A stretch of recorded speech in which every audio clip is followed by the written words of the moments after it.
here. We're watching for Israel. We're out here on a Sabbath, right? It's Friday night to Saturday night is a Sabbath, right? The holy day of the Lord, right? The day of rest. And we out here tonight to let our people know, right? Show them love and let our people know who they truly are according to the Bible. Because we've been lied to time and time again, right? We've been lied to about who we truly are. Right? We've been lied to by the so-called white man and his system, the education system, right? The world doesn't want us to know who we truly are. Right? Bring this out. It's the book of Zephaniah 2 and verse 1. Gather yourselves together. What? Gather yourselves together. What are we doing? Gather yourselves together. Yea, gather together. O nation not desired. O nation what? O nation not desired. Right? Because Israel, right, the so-called blacks, Hispanics, and Native Americans, right, we're not a nation desired to come together, right? Our communities are falling apart, right? Our people are not as one.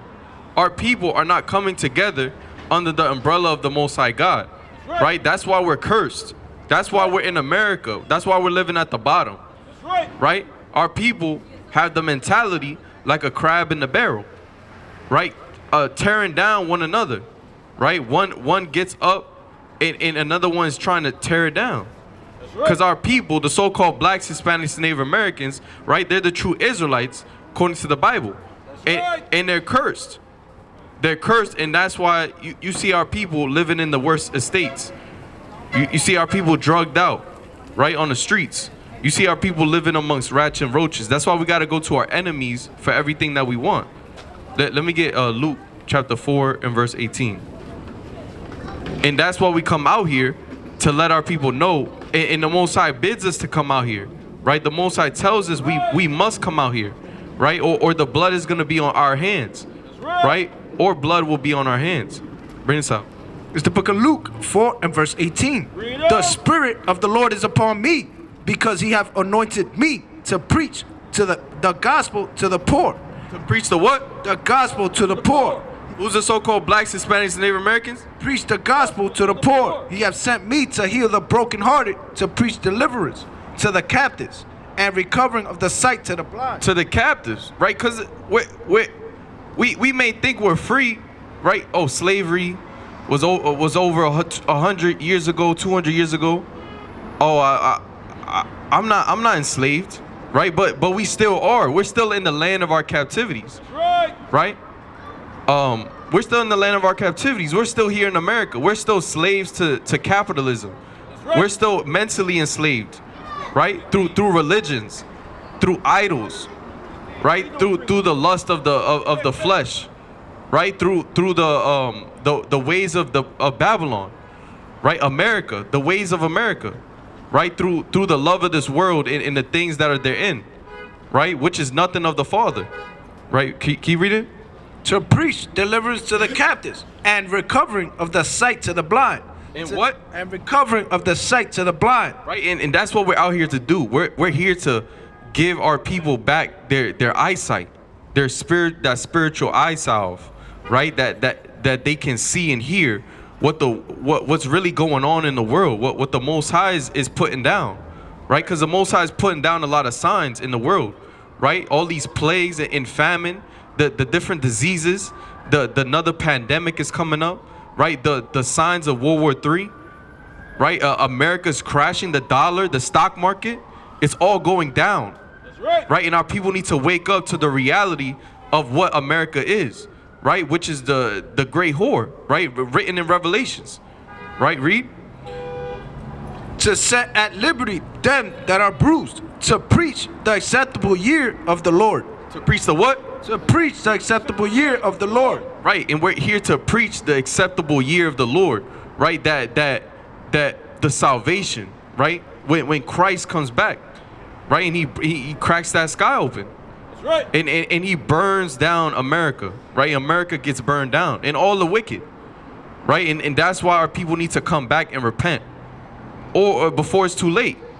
You need to get your spiritual garment right, or the Most High is gonna kill you. The Most High is gonna judge you in the land of your captivities. Hey, brother with the glasses, real quick. One question: what's your nationality? Do you care about God, brother? I guess not. Right? Now, bring out Matthew 22:9. Right? Because we out here in the highways and the byways. And Christ bid us to come out here and to bid people back to the marriage. Right? Because this is all about coming back to the Most High God.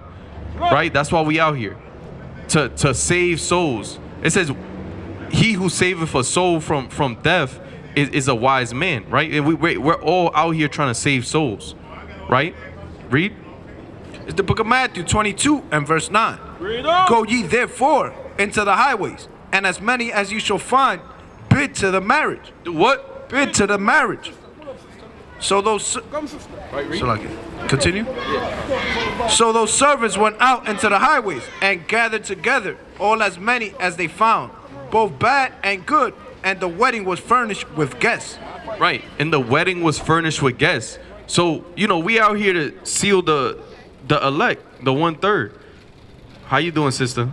How you doing? What's your nationality? Jamaican, so-called Jamaican. Now, do you know what the word Jamaican means? The word Jamaica means land of wood and water. Right? So that land was named Jamaica because of it was termed land of wood and water.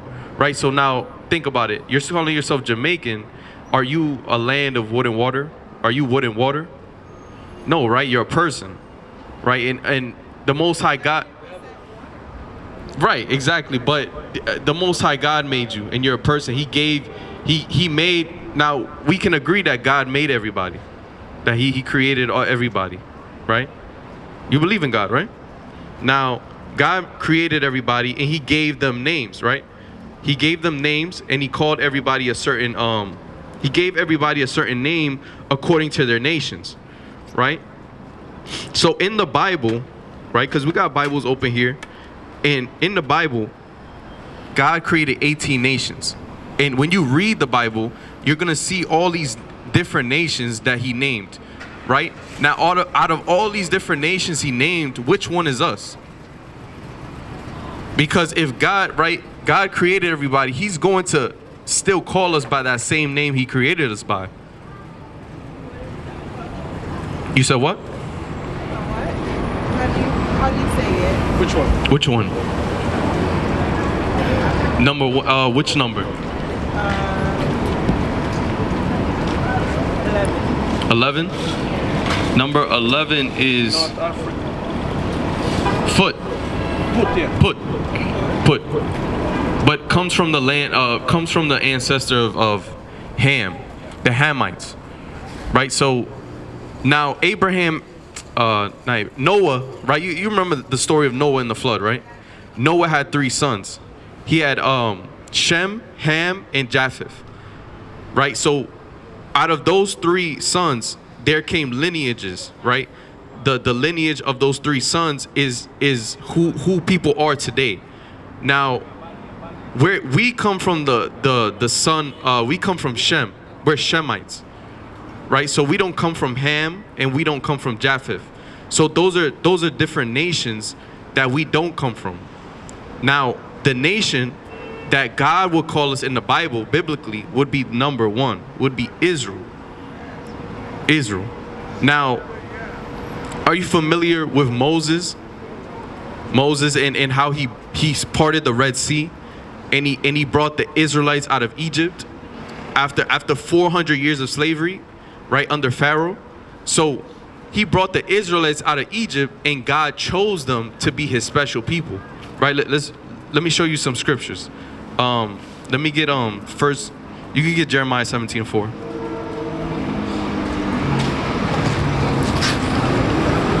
It's the book of Jeremiah 17 and verse 4. And thou, even thyself, shalt discontinue from thine heritage that I gave thee, and I will cause thee to serve thine enemies in the land which thou knowest not.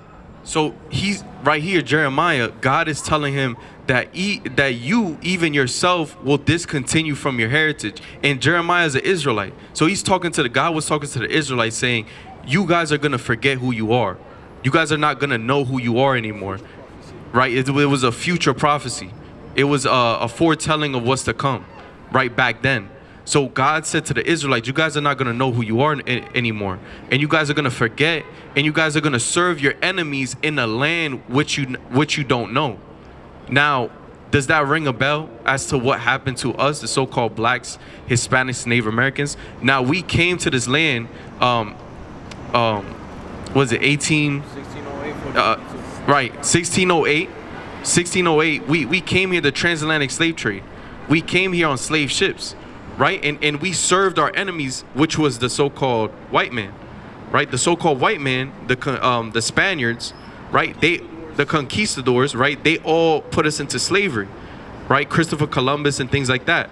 They all put us into slavery and sent us here to a land we never knew. Because when we got off those slave ships, we didn't know America. We didn't know this land. So we wasn't originally from this land. So that's what God told the Israelites was going to happen to them, you know? So let's show you more. Let me get Deuteronomy 28 and verse 46. Oh, actually get 1 Kings 9 and 7. Now I'm gonna show you, sister, why our people are now calling themselves these different names. Dominican, Puerto Rican, Jamaican, Haitian, right? These are all terms that we go by now, but it's not our true God-given nationality. God didn't name us those things. Those were given to us by man, by the so-called white man, right? Christopher Columbus, right? They gave us these names because they didn't know who we were. So they deemed us these names. But that's not what God will call us, right? 1 Kings 9 and 7. Then will I cut off Israel out of the land which I have given them, and this house which I have hallowed for my name will I cast out of my sight, and Israel shall be a proverb and a byword among all people. Israel shall be a what? Shall be a proverb and a byword among all people. So it said, Israel will I cast out of my sight, and Israel shall be a proverb and a byword among all people.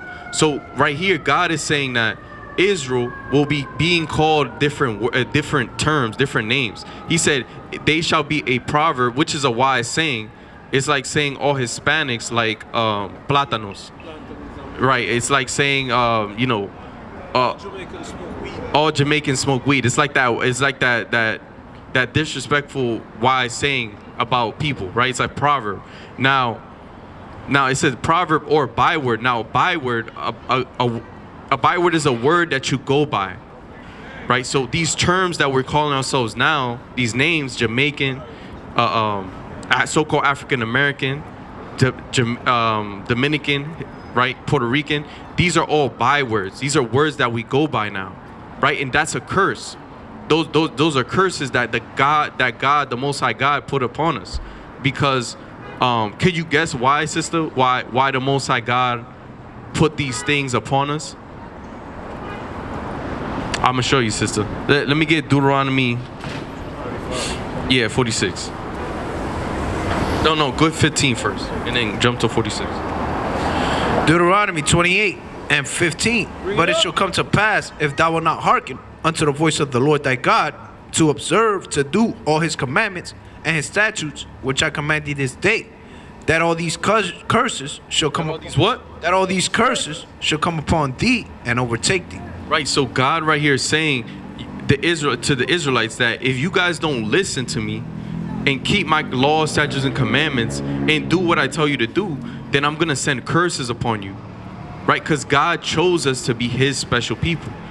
Right, let me get Deuteronomy 7 and 6 real quick.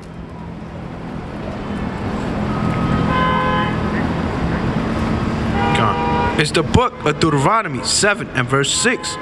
For thou art an holy people unto the Lord thy God. The Lord thy God has chosen thee to be a special people unto himself, above all people that are upon the face of the earth. Right, so God said the Israelites are above all people that are upon the face of the earth, meaning that God chose us above every other nation that you see, above the Chinese man, above the Arab man, above the white man.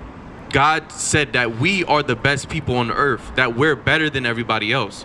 And that's not just a mistake or anything else, because God made us better, right? We cook the best, right? We dance the best, we make the best trends, we dread music, we're the best in every sport. right? Anything you see, we dominate that category. We dominate these different things that are in the world, right? In inventor, we got this list right here. No, the poster's over here. Oh no, it's right here. The poster's right here of all the inventions that we made. Everything you see around us was made by us, but it was stolen and patented by the so-called white man, because he's just here to steal, kill, and destroy, right? Because his father is Satan, right? So the so-called white man is the one that's stolen everything from us, right? And even our identity as well, right? So that's what we're trying to say, sister, that the reason the Most High has, even though we're the Most High God's chosen, right? He's still gonna punish us if we don't listen to him. Because is that your son, right? So your son, like for example, if your son doesn't listen to you once, you're gonna give him a warning. Twice, you're gonna give him probably another warning. Then the third time, you gotta give him a consequence. You gotta give him a punishment, right? So that's the same way as. Brother, hold on, back up, brother. Don't just run up in here like that, brother. Yeah, relax yourself. I got in. Yo, relax yourself, bro. Relax. You see that, sister? So this is a. We don't know this brother. We don't know this brother. We're talking to the sister. We don't know this brother. So that's to say. Is it 'cause, Look, like, that's bro, I to got say. retarded eyes. What's wrong with Look, that's to say that Satan cometh immediately. Get the verse. I'm a crackhead. Get the verse. So it's don't look at that brother like it's spiritual, because you're understanding the truth, right? Satan, this is all. It says we war against not flesh and blood, but of the principalities of darkness, of the things that we can't see, the spiritual, right?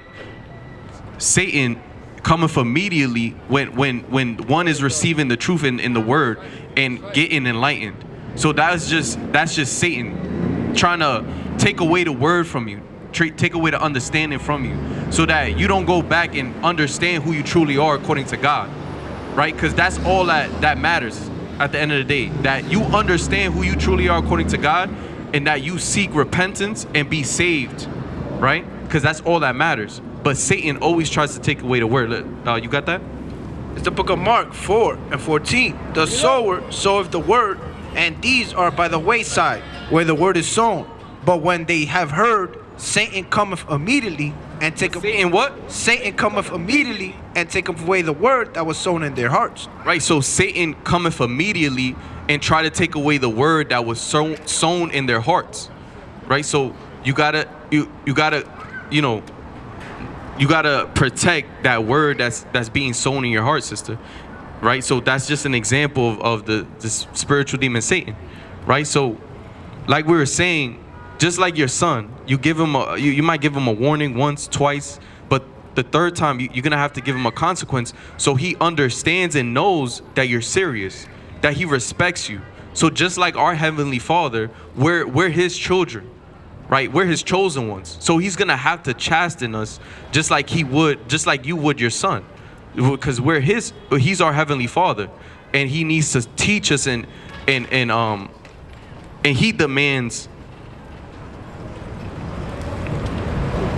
he demands respect from us. He demands respect from us. So he wants us to follow him in his word, because what he says is the best, is for the best for us, right? That's why he made us. Let me get Deuteronomy 28 and go to verse 46 now.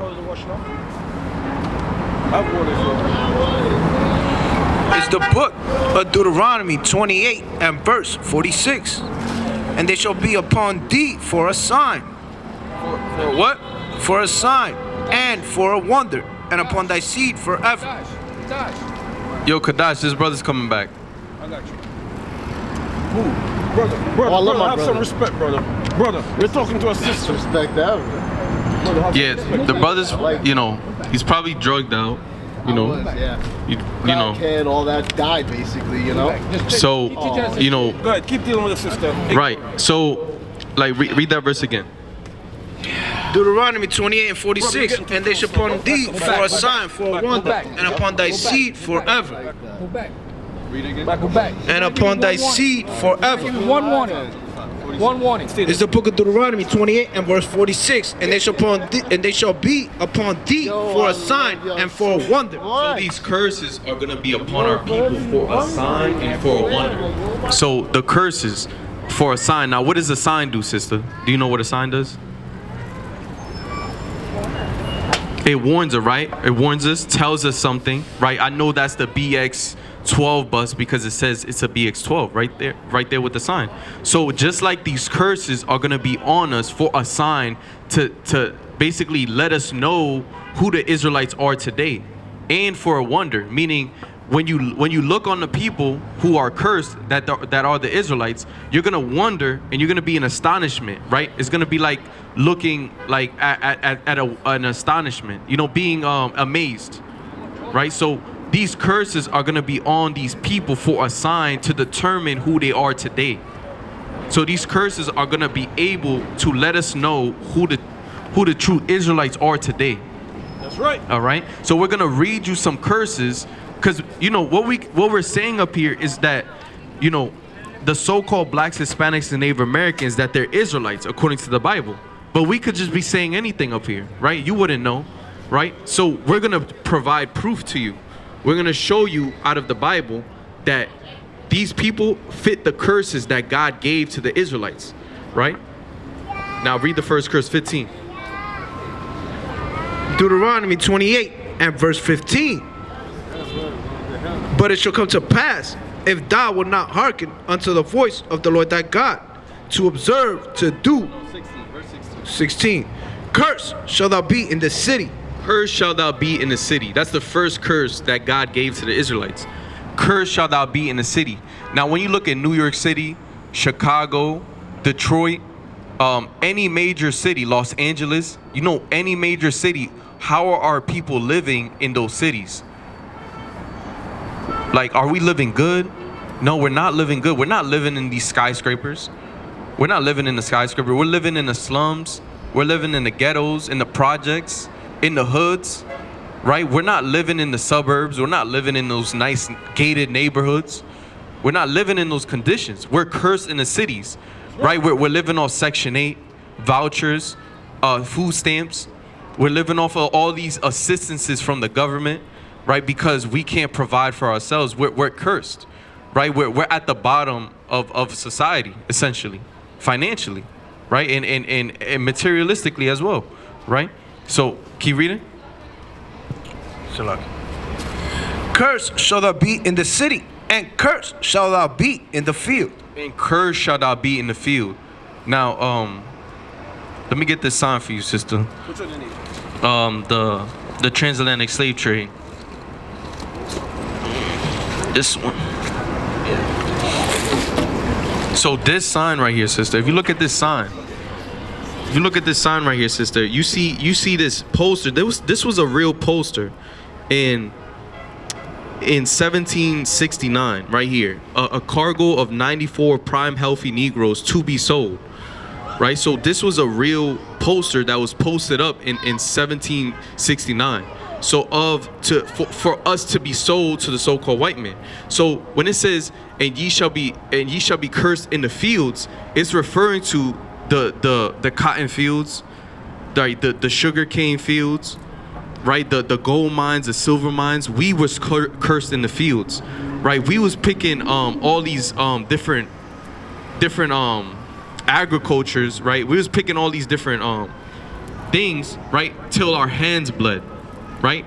Sun up to sundown, right? We got no breaks. We was cursed in the fields in the blazing heat. You know, we was the one in the fields, right? Not the Arabs, not the Chinese man, right? Not the Japanese man, right? Not the Russian man. None of them were cursed in the fields like we were. You understand? So that's one curse. Now we're gonna show you another one. Let's go 54.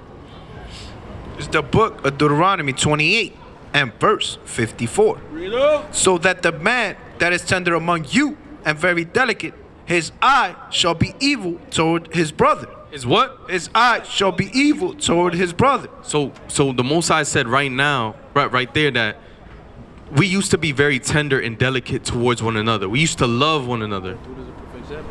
Right, the guy is a perfect example of this curse, right? Because he's having an evil eye towards us, right? He's displaying that curse right in front of you, right? Our people have now, we used to be tender and delicate, we used to love one another, but now we hate one another for no reason.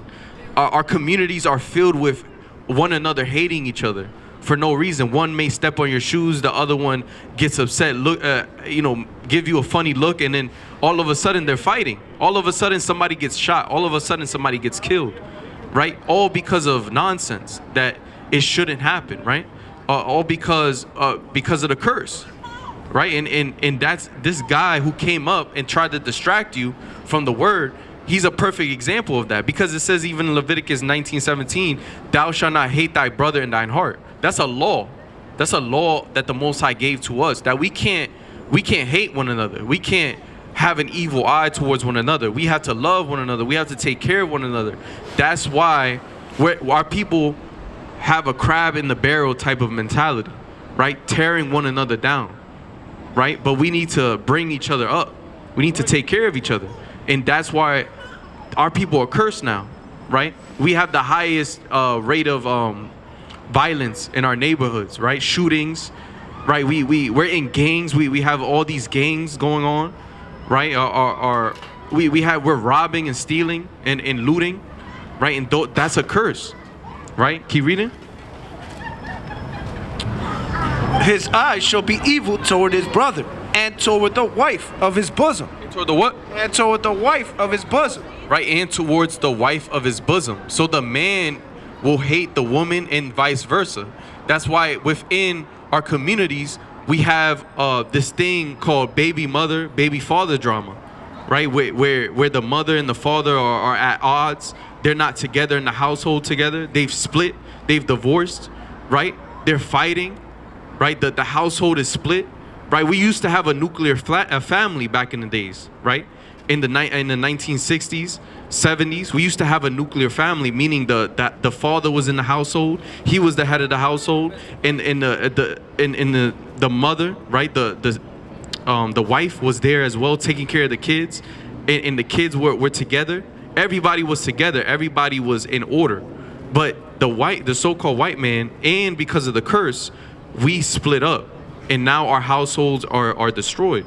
A majority of our people households are destroyed because that's why we have the highest rate as well. We have the highest rate of domestic violence within our communities, meaning that the woman wants to take the father to jail, put him in jail, and put child support on him, and do all these different things. And it was all by design, because the white man has put Section 8.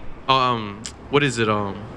What is Elder Sar? What's the public assistance, right? Public assistance now. They're giving public assistance to the mother, giving her all these they're making deals with her so that she'll be the head of the household. And then the man can't have any power. And then now she's becoming the head of the household, and she's overcoming the man. Right? So she's the reason the so-called white man is putting it in the woman, giving her different things so that she will be at odds with the man. And that's a curse, right? And unnatural, right? And a natural role that the woman and the man shouldn't be in, right? Now keep reading.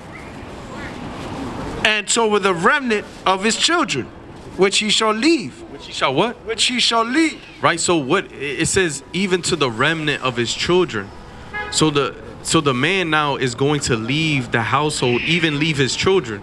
Now, when we look at our communities, most of our households, we don't have a father figure, right? When you look at the households in our community, our fathers are known for leaving the household. They're known for not being there. They're known for going to somewhere else, going to jail or ending up, God forbid, dead.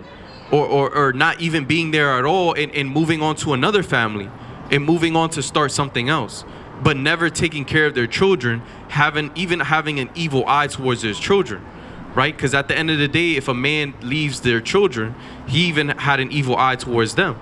So that's what happens as well. Those are all curses.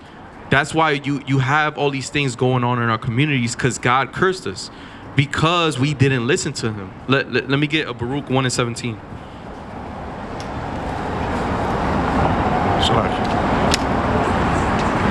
It's the book of Baruch 1 and verse 17. Read on. For we have sinned before the Lord. For we have what? For we have sinned before the Lord and disobeyed him, and have not hearkened unto the voice of the Lord our God, to walk in the commandments that he gave us openly.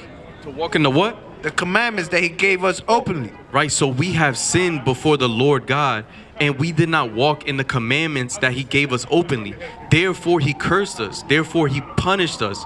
Right? Just because we're his chosen ones. He wants us to do better. So therefore we have to learn from our mistakes. We have to learn from the mistakes of our forefathers, and we have to now come back to him.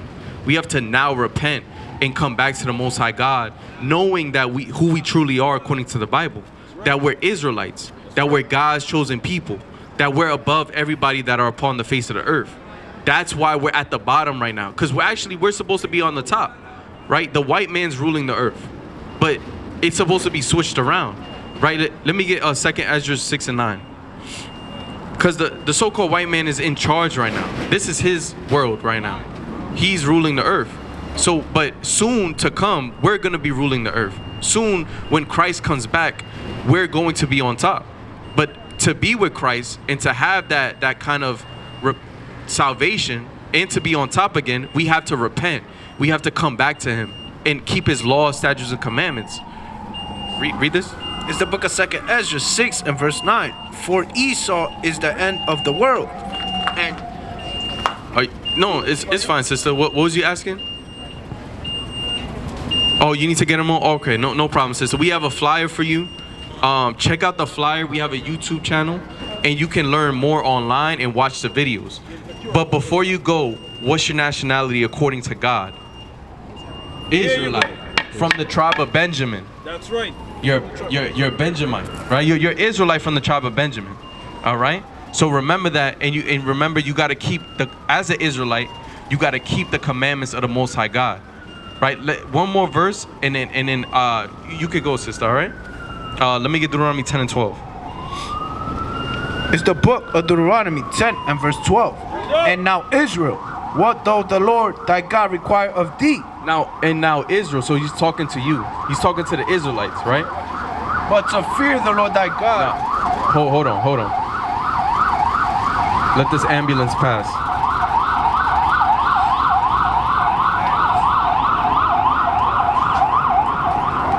Read that from the top.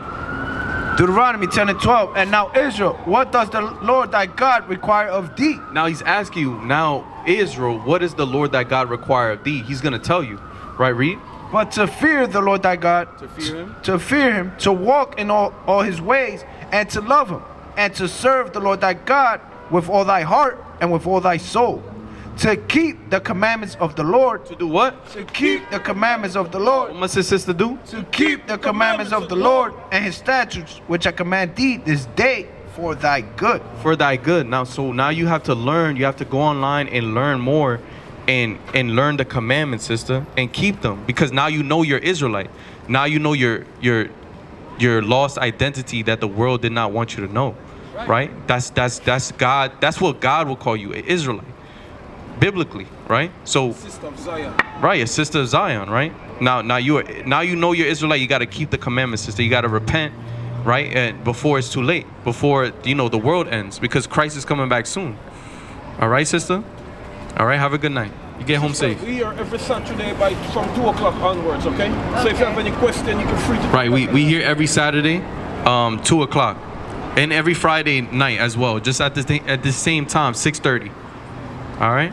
All right. Take care. All praises to the Most High. Let me get that verse. It says, when one sinner repenteth, the angels rejoice. What? You got it? All praise to the Most High. That sister found out that she is Israelite. Hey, brother, yeah, you two brothers. Let me ask you one question. You believe in God? All right, let's talk about God real quick, brother. Come on, real quick. Come on. All right. Read this. It's the book of Luke 15 and verse 10. Read it up. Likewise, I say unto you, there is joy in the presence of the angels. There's what? There is joy in the presence of the angels of God over one sinner that repenteth. Over what? Over one sinner that repenteth. Right, there is joy in the presence of the angels over one sinner that repenteth. Right. So she found out who she truly is according to the Bible. right. She found out that she is a daughter of Zion, an Israelite from the tribe of Benjamin. That's right. All praises. And she Lord willing, she go home and she, she look further into it and she sees the videos and she keep these commandments. Right? You could tell it's a spiritual fight because the sister was hearkening, and always when that happens, you always, like the precept says, Satan coming to immediately try to take the word away. That always happens. It never fails. Right, it never fails. That sister was sincerely listening, hearkening, and all of a sudden Satan want to come up, Satan want to come up and distract and try to take away the words. That man, he was sweating. He was sweating. He looked like he was on something. He looked like he did some acid or what? No, not even. He looked like he did some drug. Something. He did something. He was sweating, talking nonsense, and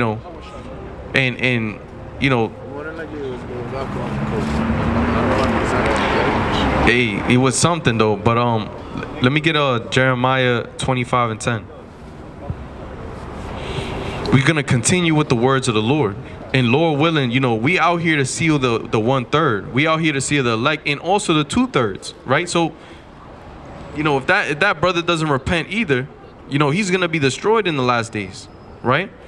Lord willing, that brother repent, and he get right as well, right? Because we out here to seal the 2/3 and the 1/3, right? Whoever doesn't hear the word, and whether they hear or forbear, right? Or Christ is still preached. Christ is still exalted at the end of the day.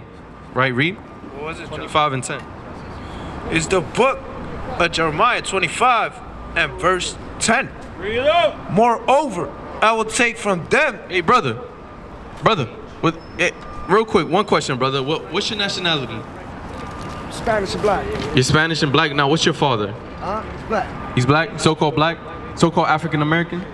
Yes. All right, brother. Now the so-called now you said black, right? Black, your jacket is black, right? But when you look at your skin color, it's a shade of brown, right? Right. So that's just a color out of a crayon box. That's not a true. Absolutely. That's not a true ethnicity identity. That's not a true nationality according to God, right? Even so-called African American. Those two words come from two different white men, right? Leo Scipius Africanus. Right, which was a Roman general who conquered the land of Africa, which was the land of Ham, and that's they named that land Africa after him. He was a so-called white man, and then Amerigo Vespucci, which was an Italian map maker that mapped out the Americas. So he was also so-called white man. Now, when we say so-called African American, right, you're calling yourselves by two different white men, and I know you don't descend from two different white men. Not at all. Exactly. So that term, that's not our true nationality. That's not what God will call us. Now, what God will call us would be an Israelite. Right? We're the 12 lost tribes of Israel, the so-called blacks, Hispanics, and Native Americans. That's our true God-given nationality. Now, we got to understand that in the last days, because we're living in the end of the world. We're living in the end of the world. Christ is soon going to come back, and we gotta make our calling and election sure. We gotta come back to the God and repent and keep the law, statutes, and commandments. That's right. I'm Brother Mike. Brother Ahba. To all my brothers. Blessings, man. Yes, I never want to disrespect, but we will continue because I'm here every other day. All right, take a flyer, brother. Take a flyer. Absolutely. Yeah, I got a flyer. No, yeah, definitely, guys. Absolutely. We here every Saturday. We here every Friday night, 6:30, and Saturday at 2 p.m. Right? Now, remember, brother, that you are an Israelite. That's your God-given nationality, right? That's what would God call you, right? And you gotta keep the law, statutes, and commandments as an Israelite, right? To come back to God, receive salvation and repentance in the last days. Try to catch this train, my brother. All right, no problem. So much. All right, remember that you're an Israelite. Of course. Don't ever. And my last name is Green, so we're all brothers. Guys. All right. to be continued. Definitely though. All right, brother. Have a good night. All right. Oh, praises. Let me get that in Jeremiah 25:10. Let me get that in Jeremiah 25:10. Say it again. Jeremiah 25:10. It's a book of Jeremiah 25, verse 10. Moreover, I will take from them the voice of mirth. The voice of what? The voice of mirth. Right? The Most High God is soon going to take away from the inhabitants of the world the voice of mirth. That's right. Right? All this party and all this, is celebrating, in festivities, they're all going to end soon. Right? The Most High is going to send plagues, and he's even showing it in the wonders of heavens. Right? There's a blood moon coming up. Next week there's a blood moon coming up and during the Purim. Right? And the Most High God is going to send these signs and wonders of heaven to show the people who have eyes to see, right, that what's going to go on in the earth. Right? Now you got the 10 toes. The 10 toes is finally viewing the whore, the great whore of Babylon, as it is. The EU now wants to face Russia themselves. Right? France is talking about being able to defend Europe with its nuclear arsenal against Vladimir Putin. Right? You got you got the prophecies unfolding right before people's eyes. The EU is now trying to take on Russia themselves. They're now trying to say they don't need America anymore. They're now trying to do it themselves. They're now trying to go after Gog and Magog. Right? And that's all prophecy. Right? All these rumors of wars, right? Seditions amongst men, right? Which is what's happening right now, even in Congress. The Democrats against the Republicans, right? Satan against Satan, right? Satan is it says when roughly paraphrasing, when a nation divided cannot stand, right? In this nation, which is America, is very divided. That's right. It's very divided. Right? Nobody's in agreement anymore. Right? Nobody is in agreement. And that will be the downfall of this place. That's right. Right? And it's all written in the Bible. It's all prophecy. It's all biblical. Right? America will soon come to an end. And people got to get right. The so-called blacks, Hispanics, and Native Americans. The Israelites. Right? Read. Salaki. I want to. Right, you see the stock market, billions and trillions of dollars being liquidated, crashing at a rapid rate. They're now Wall Street is now talking about the dollar is now about to go into a recession, right? Because of Trump's decisions, because of Trump's back and forth with these tariffs, right? He's unstable. America's becoming unstable. America's becoming, you don't know what's going to happen next. You don't know what's going to happen next. You don't know what's going to happen, right? This place might go down anytime now. That's right. Right, Reed? Moreover, I will take from them the voice of mirth and the voice of gladness, the voice of the bridegroom and the voice of the bride, the sound of millstones and the light of the candle. And this whole land shall be a desolation. And this what? And this whole land shall be a desolation. What's going to happen to America? And this whole land shall be a desolation and an astonishment. And these nations shall serve the king of Babylon 70 years. Right. And this whole land will be a desolation. Right? America. Babylon the Great is going to come down. Hey, brother, family, how y'all doing? Can I ask y'all one question? Y'all believe in God? You believe in God? Real quick, you guys will be Israelites according to the Bible, right? That's your God-given nationality, right? You're not so-called Puerto Ricans, so-called Dominicans. We're not so-called Guatemalans, Ecuadorians, Salvadorians, right? Colombians, so-called any of those, right? We're Israelites, right? We're Yasharallah. We're the Prince of Power. That's right. Right? Right, we descend from the holy lineage of Jacob, of Israel, of Abraham, Isaac, and Jacob. That's right. Right? Let me get Isaiah 55:1. Hey, brother. Come on, brother. It's the book of Isaiah 55 and verse 1. Ho, everyone that thirsteth, come ye to the waters. What are we saying? Come ye to the waters. Hey, sister, you believe in God? Real quick, sister, what would God call you? Like, what would God call you, you know, according to the Bible? To be honest with you, I don't really read the Bible. I know like some parts of it, but I don't really know what he would call. But you believe in God, right? Now, where can we learn about God? We can learn about God from the Bible, right? From the Bible, through other Right. people. Or you said what? I said through other people. Right. You know, you can learn things from the people around you that God sends in your way, right? Now, in the Bible, right, what would you say your nationality is, your ethnicity? Mexican and Guatemalteca, so Hispanic. You're Mexican and what? Guatemalteca. Okay. And what's your father? He's Mexican. He's so-called Mexican. Now the word Mexican, you know what that word means? The etymology of it? Yeah, but the word itself has a meaning, right? When you go into the meaning of the word itself, the etymology of it, it means, it goes back to a word called Mexica, right? Which means, what does it mean again? You said what? Messenger. Mexica. It goes back to a word, Mexica, messenger, which is even Messiah, right? But now that word is not our true word, is not our true nationality that God will call us in the Bible, right? Because God, he created everybody, right? He created everybody and he named everybody after his creations, right? So he gave everybody a name according to their nation, right?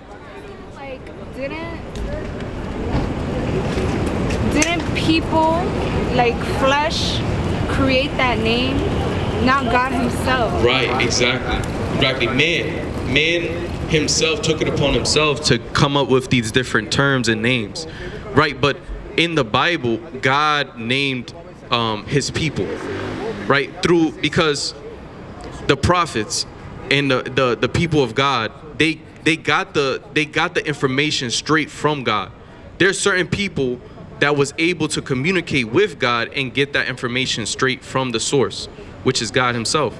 Now, we come from a lineage called, we come from a lineage which starts from Abraham, Isaac, and Jacob. Now, I know you said you're not familiar with the Bible, but how it goes is that Jacob wrestled with an angel, and then he overcame the angel, and God changed his name to Israel.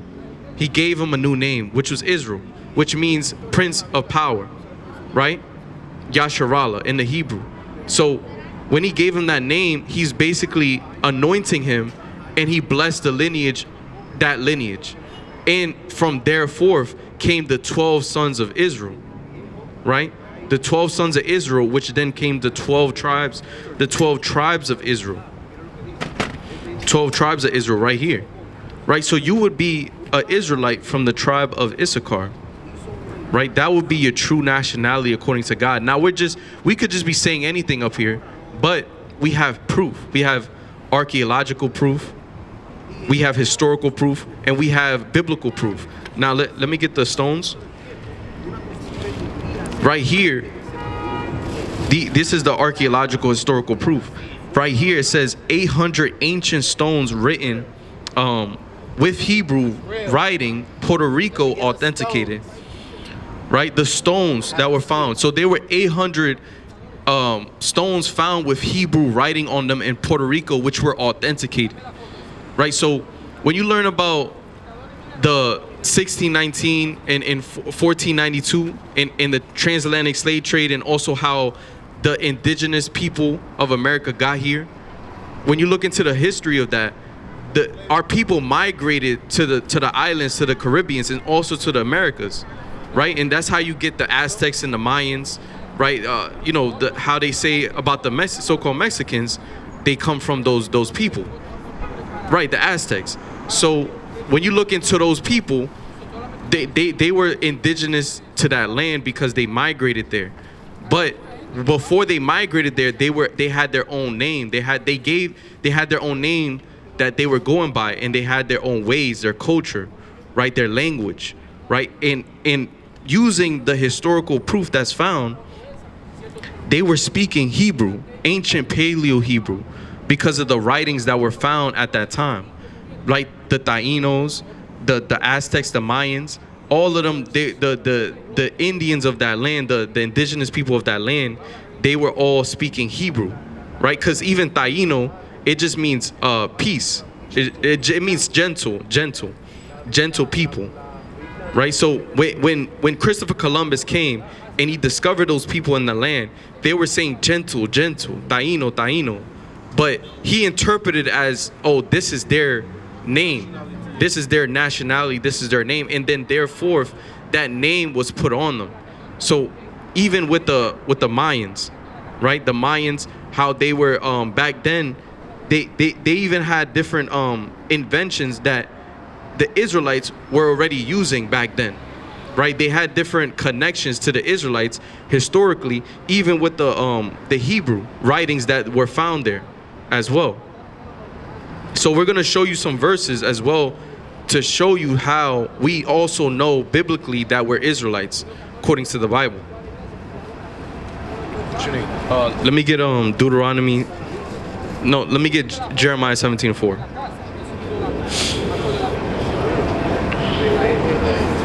It's the book of Jeremiah 17 and verse 4.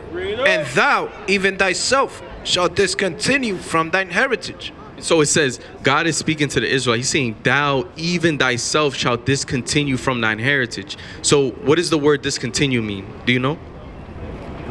Stop. Yes, it means to stop. So he's saying you're going to stop to know who you are.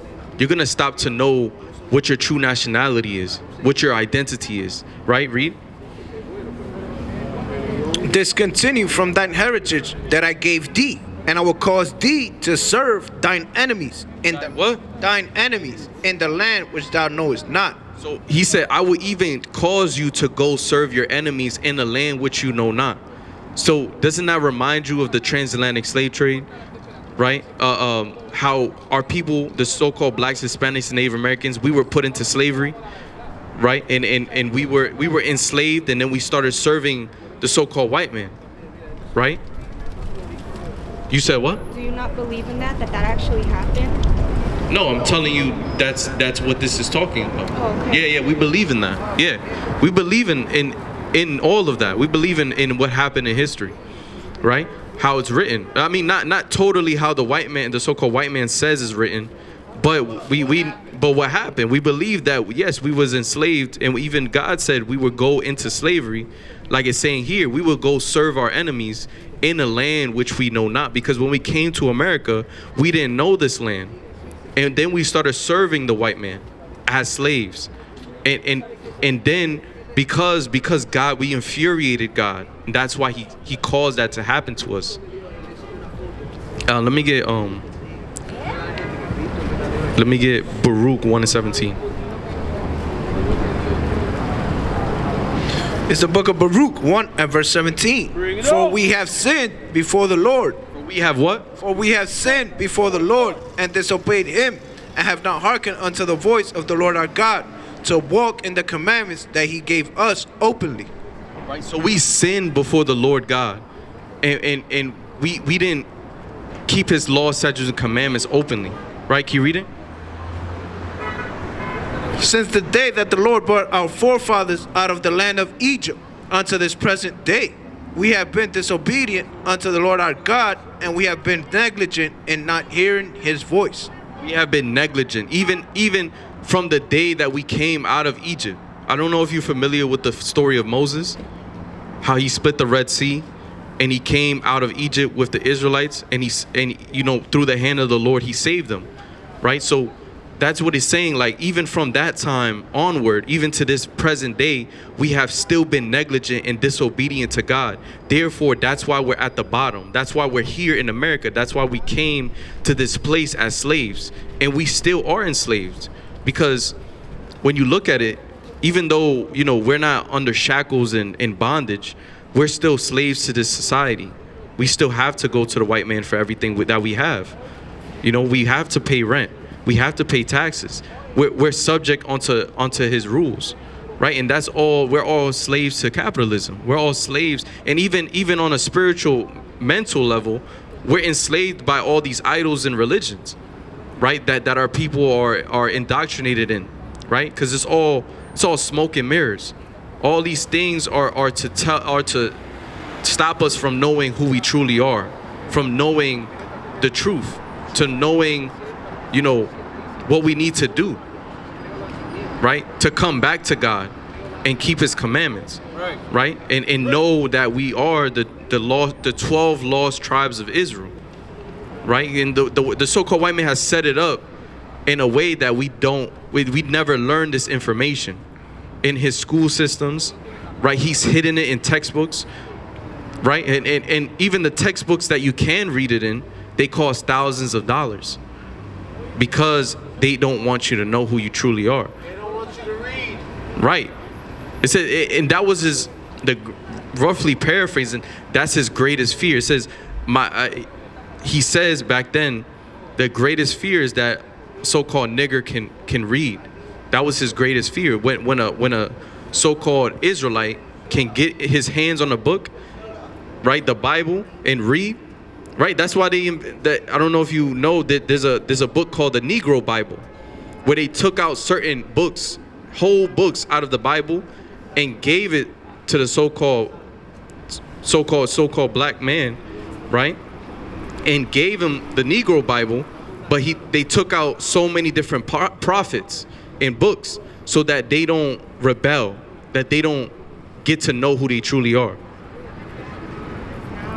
You said what? I said that happens now with the current Bible that's going around. The current Bible? Yeah, there's a Bible that's going around. It has pages that's been torn out, that has been that's not real, and some words that have been switched. Right. There are Bibles that don't have the original text in them.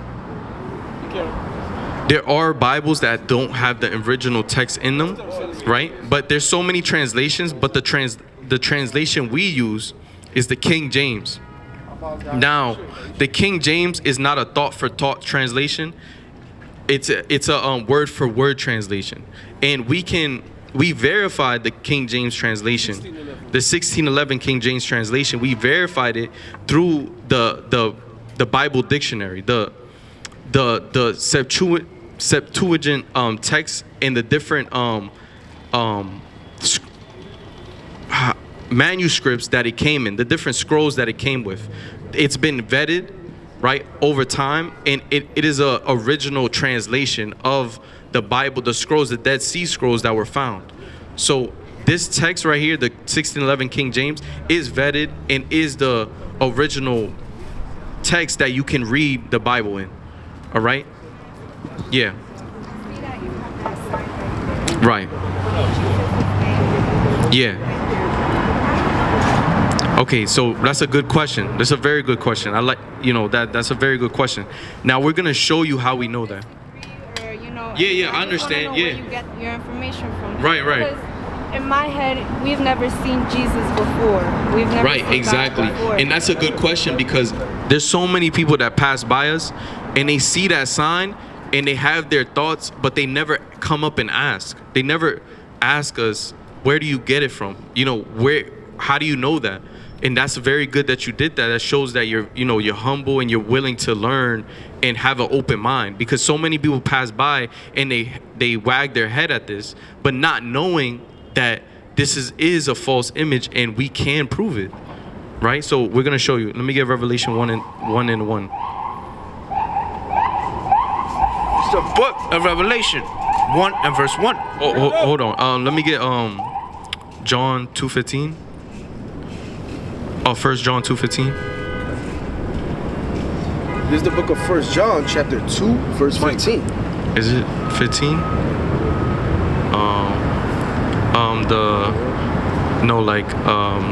The record that God gave of His Son.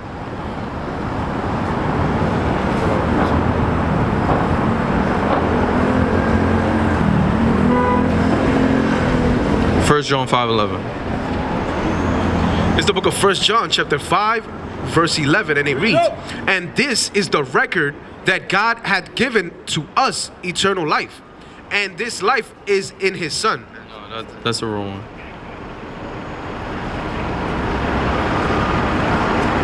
Is it 1 John 5 and 10?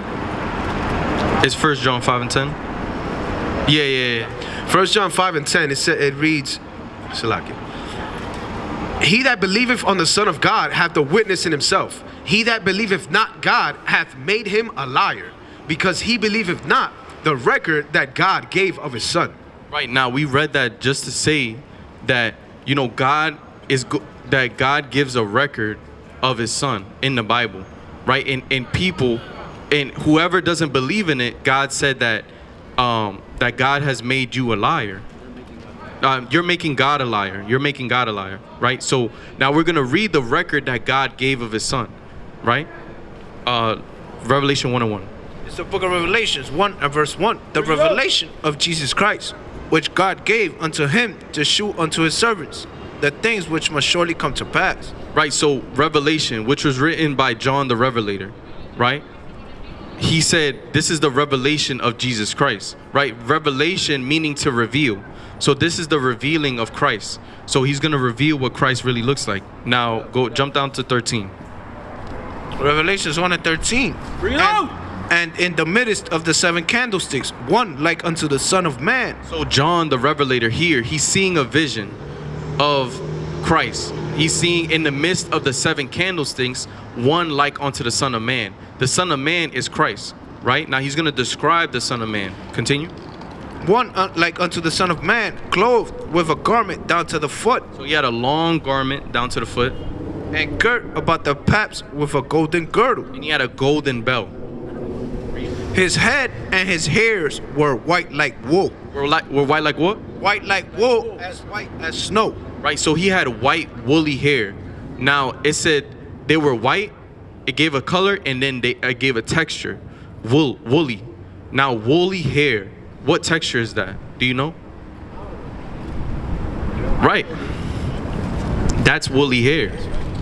Right. Wool meaning sheep. Wool comes from sheep. So the hair of sheep is like the hair of the so-called Black, Hispanic, and Native American man, right? So that's the texture of his hair. It was like the texture of a sheep's hair, right? Of course. Oh, because because he had gray hair, like he aged, right? So he was at that time he aged. And he had white hair, just like when you get old, your hair turns white. Right? Look, like the elder. After the 40 days, 40 nights in the wilderness. No. This is a vision. This is a vision of Christ, in the third heaven, in the heavens, right? So this is like his state, his glorified state. This is glorified state. All right, now read. His head and his hairs were white like wool, as white as snow, and his eyes was as a flame of fire, and his feet like unto fine brass. Now it says his feet, right? Now it said the color of his feet. Now the feet, your feet, right? They're the same color as the rest of your body, right?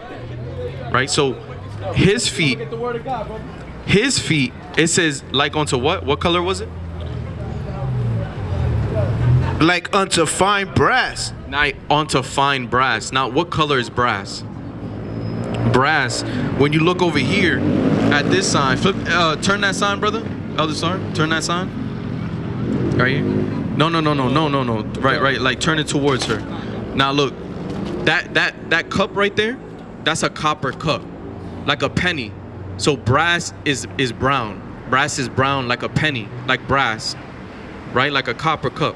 So at the top, it's brass, right? Now read again. Now read. And his feet like unto fine brass, as if they burned in a furnace. As if they what? As if they burned in a furnace. Now when you take that color, when you take that brass, that cup, and you put it in a furnace, it turns very, very dark. Now, so it's saying that he was a very, very dark-skinned man with white woolly hair, right? With coarse hair, with hair like a sheep. So now when you put that image, when you put that description together, and you try to see who he would look like right now on the earth, it goes back to the so-called blacks, Hispanics, and Native Americans. He would look like us walking on the earth, right? Specifically, the so-called black man. He would be a so-called black man walking on the earth, right? Because he comes from the tribe of Judah, right? And we're, the Judites are the so-called African American, the Negroes, right? So he would be a so-called African American if he was on the earth right now, right? Now, how do you feel about that? I've never seen him, so I don't really know. It's like everybody has their own opinions, you know. Everybody has their own opinions. Now we read 1 John 5:10. It says the record that God gave of his son. Now it says he who believeth not the record, you're making God a liar, right? So we read out of the Bible what would be the description of Christ, what he would look like, right? Caesar Borgia. Now look, this man right here, he's an actual man that lived on the earth. His name is Caesar Borgia, right? So he was a homosexual, right? The brother's gonna Google it for you. He was a real man that lived on the earth. Leonardo da Vinci painted him because he was his gay sex lover, right? And this man, you know, this man, this is an idol that these religions that, you know, Catholic Church has created so that our people are deceived. Our people are worshiping an idol of somebody that they don't know, that they don't, you know, Christ didn't even look like that. Now, we're not saying that you should go make an image of a black Christ now and worship that. No, God said himself that you shall make no, that's one of the commandments, you shall make no likeness of anything that are in the earth or in the heavens. You can't make any likeness and worship it, right? So we know the description of Christ and we know what he would look like, but we don't know actually what he looks like. So you shouldn't be worshiping any image of Christ. No cross, no white Jesus, you know, no statues or anything like that, because your relationship with him and that sin. Like, that's what I'm going through right now. I wouldn't consider myself a Christian, but I believe God. I believe in God.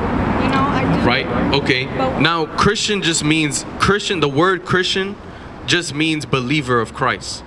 Now, modern day times, people have made that word they've manipulated, diluted that word and made it seem like you're religious now. But if you're a believer of Christ, if you believe in God and in his son Christ, if you're a follower of Christ, then, you know, they're a Christian.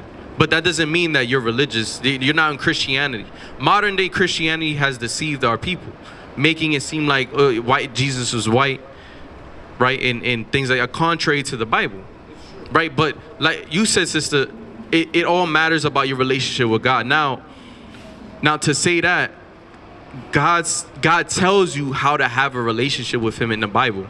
And he tells you to have a relationship with him, you need to know who you are.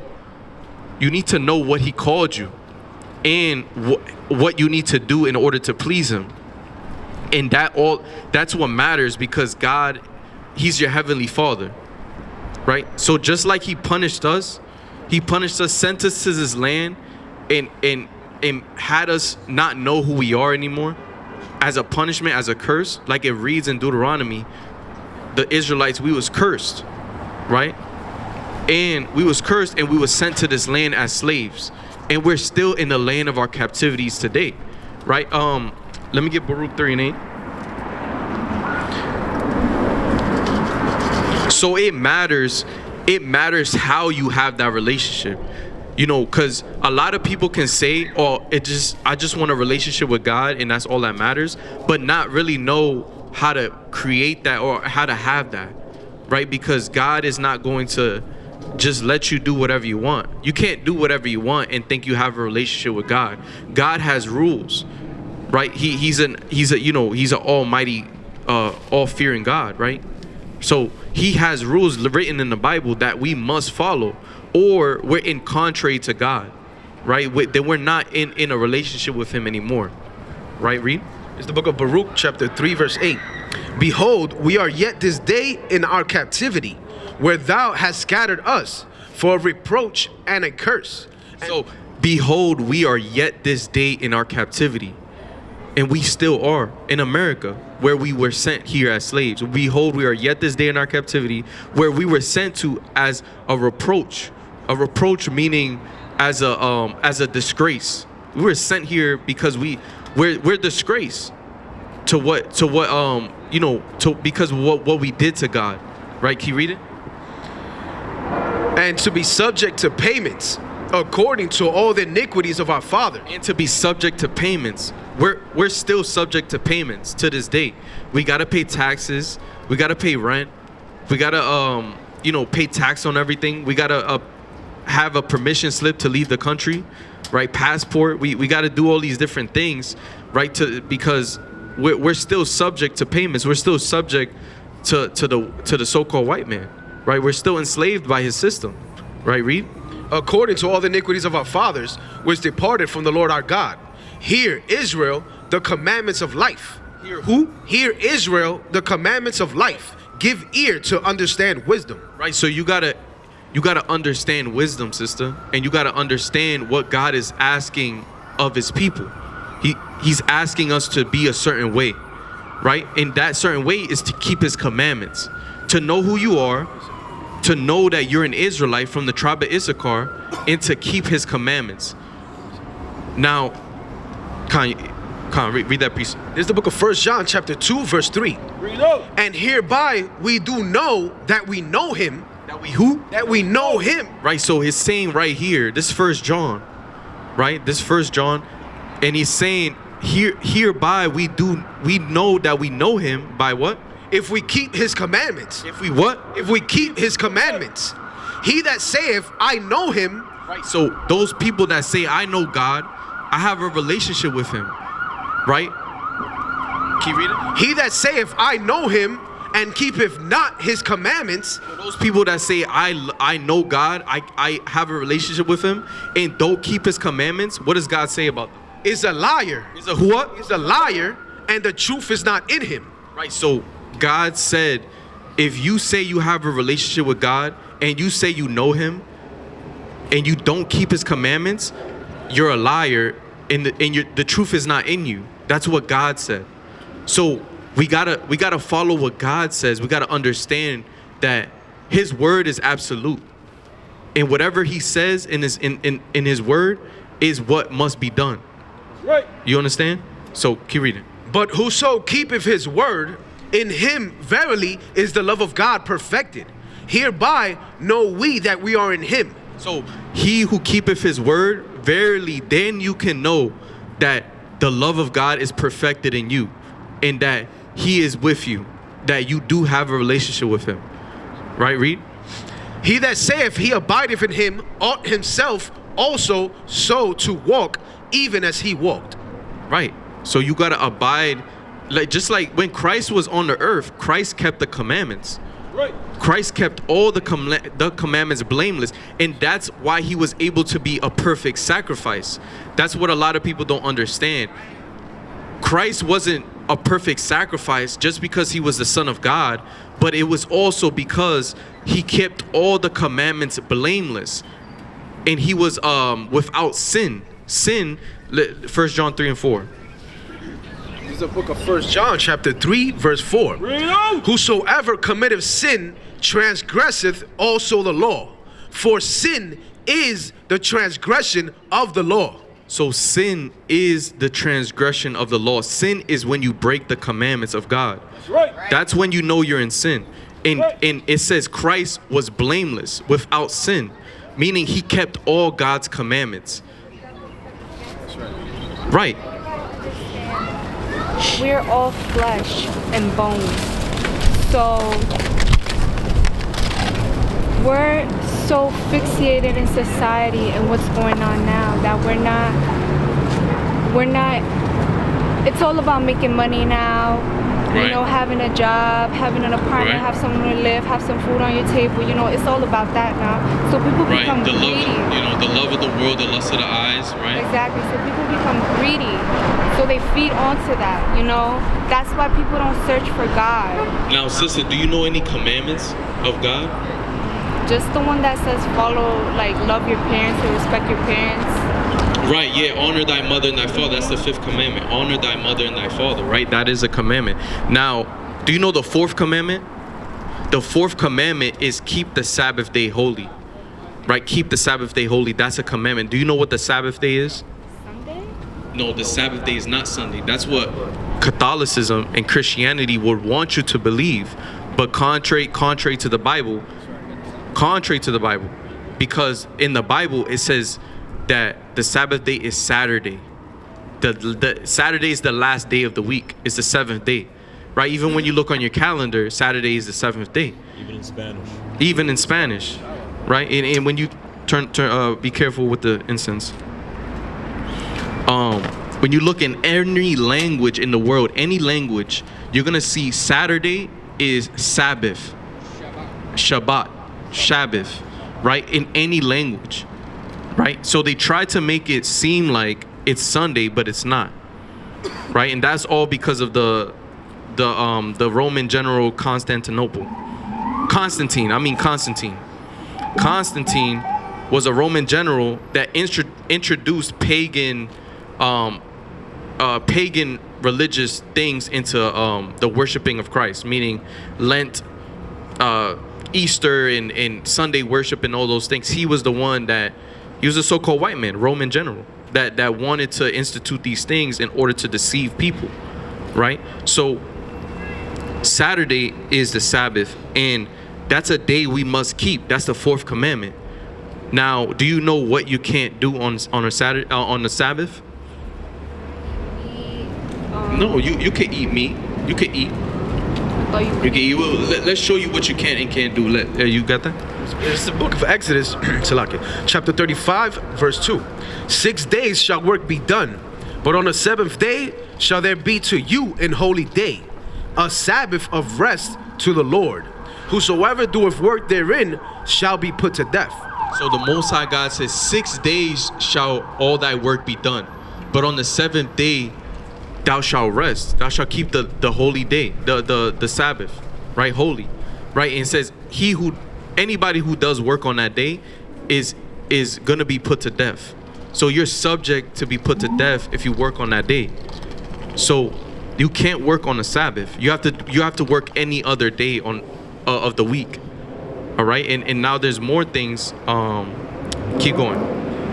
Ye shall kindle no fire throughout your habitations upon the Sabbath day. Ye shall kindle no fire throughout your habitations on the Sabbath day. Now that's going into kindling fire is going into cooking. So when you cook on the Sabbath, you can't cook on the Sabbath day.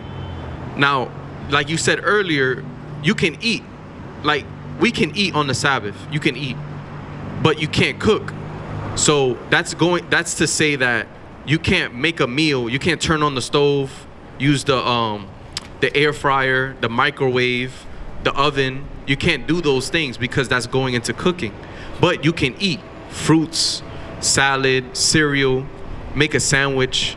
But as long as you're not turning on a fire, kindling a fire, and cooking something, then you're good. You know, that's you're keeping that commandment.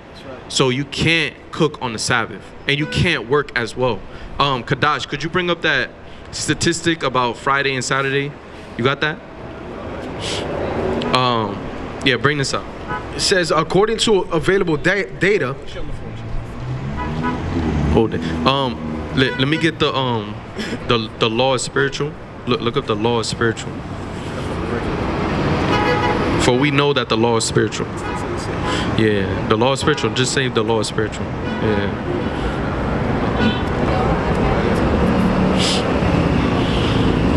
All praises to the Most High God. You know, we out here getting, you know, enlightening, you know, healing the brokenhearted, like it says in Isaiah. You know, healing the brokenhearted. We're opening up, you know, we're opening up the ways, you know, so the so-called blacks, Hispanics, and Native Americans can understand who they truly are in these last days. Bring that out. You okay, sis? All right. Now we gotta understand that the law, statutes, and commandments, they're all spiritual.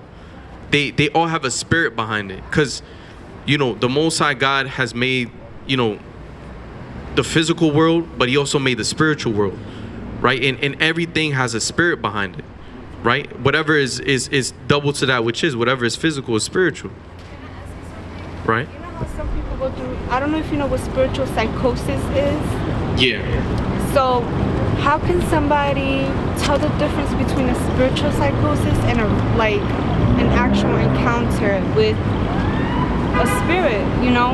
Because people see demons, Right. people see the devil himself, Right. Satan, Lucifer. Right. People see, what's his name? He's an angel. He's an archangel. Right. I know you're Michael. Michael, yeah. Now, I say about those, you know, those are like spiritual psychosis, like sleep psychosis and things like that. Those are demons. You know, those are demons putting those, you know, infirmities on you, because those things are, you know, they're troubling the person. They're troubling the person. Now in the Bible, Paul, I don't know if you know about Paul. Well, Paul was a disciple of Christ. He was a disciple of Christ. He learned from Christ himself, and he went to the third heavens, right? In a whether it be out of body or in body, he doesn't. He said he doesn't know. Now there is possible for somebody to go in the spirit world, in the so-called spiritual world, and be, you know, in that state. That's called lucid dreaming. Right. Well, yes, in a way, that's what this world calls it. That's what this world calls it. But the psychosis is demon. Is being induced by demons. Now, more times than not, most of those encounters are demonic. More times than not, they're demonic, because the Most High God is he may be able to do that, but it depends on the situation. Did that happen to you, sister? All right. So it depends on the situation, because Paul. Let's get that. Let's get it. Paul went to the third heaven. In different situations, like, I'm sorry, like, I'm bringing up like different like things, but like witchcraft, you can say the same thing for witchcraft. Somebody could be working with a demon or working with a goon. Do you guys believe in that? Yeah, witchcraft is real. All right. Say, what's that last part you said? That humans, they work with goons, with demons, with Yeah. stuff. Of course, yeah. You know. Now, sister. Yeah, I'll let you finish this. They trap those people and they play with them. You know, some people die, some people get sick, some people lose everything, their loved ones. Some people themselves, they make a payment with Satan and they don't pay it back. And their family, their loved ones, their kids are dying because of it. And I think that's really serious. Yeah, and I say I will answer your questions. Let me finish explaining the commandments to you, so you can have like an understanding on what you need to do. You know, once we're finished, what you need to do, that you know that God has commanded you to do out of the Bible, that you know you should keep these commandments, right? So I have an answer for you, but let me finish the first point, and then I can answer those deeper questions, because those are like, that's like the meat. That's like the meat of the scriptures. That's like the wine. Those are deeper. Like, you want to get the milk. The milk is what feeds you as a. Because it's very I've never heard of anything like this. That's why I've seen you guys when I walk around here with my moms. Like, I see you guys preaching, and it's just interesting to me, you know. That's good. That's good that you're interested. You have questions and you want to learn. That's good. Let me finish explaining, and then I got you. Go back to Nehemiah 3. You never finished the Sabbath. Yeah, I got, yeah. Nehemiah. Yeah, bring that out. Now, like I was saying, did you get that scripture? Second. Yeah, Romans 7 for the law is spiritual. It's the book of Romans 7 and 14. For we know that the law is spiritual. But we know that the what? That the law is spiritual. But I am carnal, sold under sin. Right, so we know that the law is spiritual. There's a spirit behind everything that you do, right? Whether it be good or whether it be evil, there's a spirit behind it, right? Now, we're gonna show you the spirit behind breaking the Sabbath, right? Read. It says, this is an article, thecut.com. It says, in case you needed more evidence that everything you love is bad for you, here's a fun fact about that precious weekend you've been looking forward to. Of all the days of the week, Saturday is the day people are most likely to die. So read that again, the last part. Saturday is the day people are most likely to die. So Saturday is the day people, out of all the days of the week, Saturday is the day people are most likely to die. Why? Because most people break the Sabbath without even knowing, right? They break the Sabbath, knowing and unknowing. They break the Sabbath, and the spirit of disobedience is on them. And so God sends an evil spirit their way, and that's when people start getting into fights, right?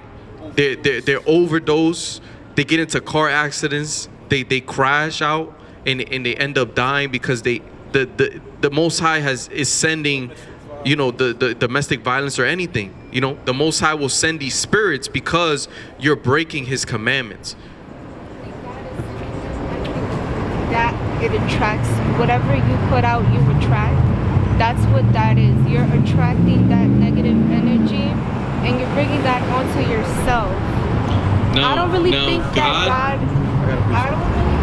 God, He sends a spirit your way to, because He doesn't want to see you down. God did send. We have proof that God did send. God sent an evil spirit to King Saul. Let's read that. I got you. Get when God sent an evil spirit to Saul. So God has, we have multiple accounts in the Bible that God did send. Just bring out Job. Yeah, I'm gonna bring out Job too. I'm gonna bring out Job and Saul as well. And I got you. Now, but God does send evil spirits to people, right? Because God He's the Father of spirit. Like it says, God has many names. He has many titles, not names. He has many titles in the Bible. One of them is the Father of spirits. He's the Father of spirits. He's created all the spirits that are here and that will ever be. He's the Father of spirits. So He sends these spirits out, right? Because nothing can go through the Father. Nothing can be done without the Father's permission. He's the Almighty, omnipresent, omnipotent, omniscient, Almighty God, right? So He's the one that allows things to happen, and He even sends these spirits out in order to either test people or punish them, right? So that's God's provocative. That's His motive, right? Gotcha. There's the book of Isaiah, chapter 45, verse 7. It says, I form the light and create darkness. I make peace and create evil. I, the Lord, do all these things. Right, so the Lord said here, I create light and I create darkness. I create good and I create evil. I, the Lord, do all these things. So the Most High God said He's the one creating these unfortunate events that are happening. Right, He's the one sending the plagues on the earth. He's the one sending these wars and plagues and pestilences, meaning the diseases, these different things that are happening, the earthquakes, everything, the tornadoes, the everything that's happening on the earth. God is creating those events. He created the darkness. He created the light. He created the good and the evil. He's the one letting it happen in order to fulfill His will, right? Verse 8 says, drop down, ye heavens, from above, and let the skies pour down righteousness. Let the earth open, and let them bring forth salvation, and let righteousness spring up together. I, the Lord, have created it. Right, so the Most High God created those spirits, those events. And now we're going to get you where the Lord himself said that he sent an evil spirit to somebody in the Bible, right? Read. It's the book of 1 Kings 22 and verse 19. And he said, Hear thou therefore the word of the Lord. I saw the Lord sitting on his throne, and all the host of heaven standing by him on his right hand and on his left. And the Lord said, Who shall persuade Ahab that he may go up and fall at Ramoth Gilead? And one said on this manner, and another said on that manner. And there came forth a spirit and stood before the Lord and said, I will persuade him. Again. And there came forth a spirit and stood before the Lord and said, I will persuade him. And the Lord said unto him, Wherewith? And he said, I will go forth, and I will be a lying spirit in the mouth of all his prophets. And he said, Thou shalt persuade him and prevail also. Go forth and do so. Now therefore, behold. Now, the Most High God right here, we just read a lot, but the Most High God basically had a council. He had a meeting in heaven. And the Most High God was like, he's speaking to the spirits, and he's like, who's going to go to Ahab and persuade him to what? To lie. To persuade him to lie. And a spirit came up to the Lord and basically said, I'll do it. You know, I'll be that evil spirit in his ear so that he messes up. Why? Because Ahab was a very, very wicked man. In the scriptures, when you read about Ahab, he was a very wicked man that he was evil. He disobeyed God countless of times, right? So he was a very evil man that God wanted to punish, right? So here we have an account of God, of an evil spirit coming to God and saying, look, I'll go do this for you. And God said, yes, you will go do it for me. Go do it. And that's when that evil lying spirit went to Ahab and caused him to err in his ways. Now we're going to show you one more. Get the one with Saul. 1 Samuel 18 and 10, and it reads, And it came to pass on the morrow that the evil spirit from God came upon Saul. Who? From God came upon Saul. So it says right here, and it came to pass on the morrow, meaning the next day, that an evil spirit from God came upon Saul. Saul was a king of Israel. Saul was a king of Israel, but he was the Most High God he wasn't dealing with him anymore. He stopped dealing with him because of his wickedness. So he anointed another king, which was King David. And so Saul was dethroned. The Most High dethroned him spiritually. He unanointed him. Well, he was still anointed, but the Most High God wanted him to step down. He wanted him to stop being king. So the Most High God sent an evil spirit to Saul. Now read. This is 1 Samuel 16 and 14. It says, But the Spirit of the Lord departed from Saul, and an evil spirit from the Lord troubled him. So the Spirit of the Lord departed from Saul, and then an evil spirit from the Lord troubled him. So all these spirits that come upon people, they're all sent by the Most High God, because he created the light and he created the darkness, and vice versa. He created evil and good. So everything goes through him. All right. So that answers your question, right, sister? Now, yeah, we're gonna get Job too. Job 1. You also got Job 18 and 14. Con. Salakia. Let me a second.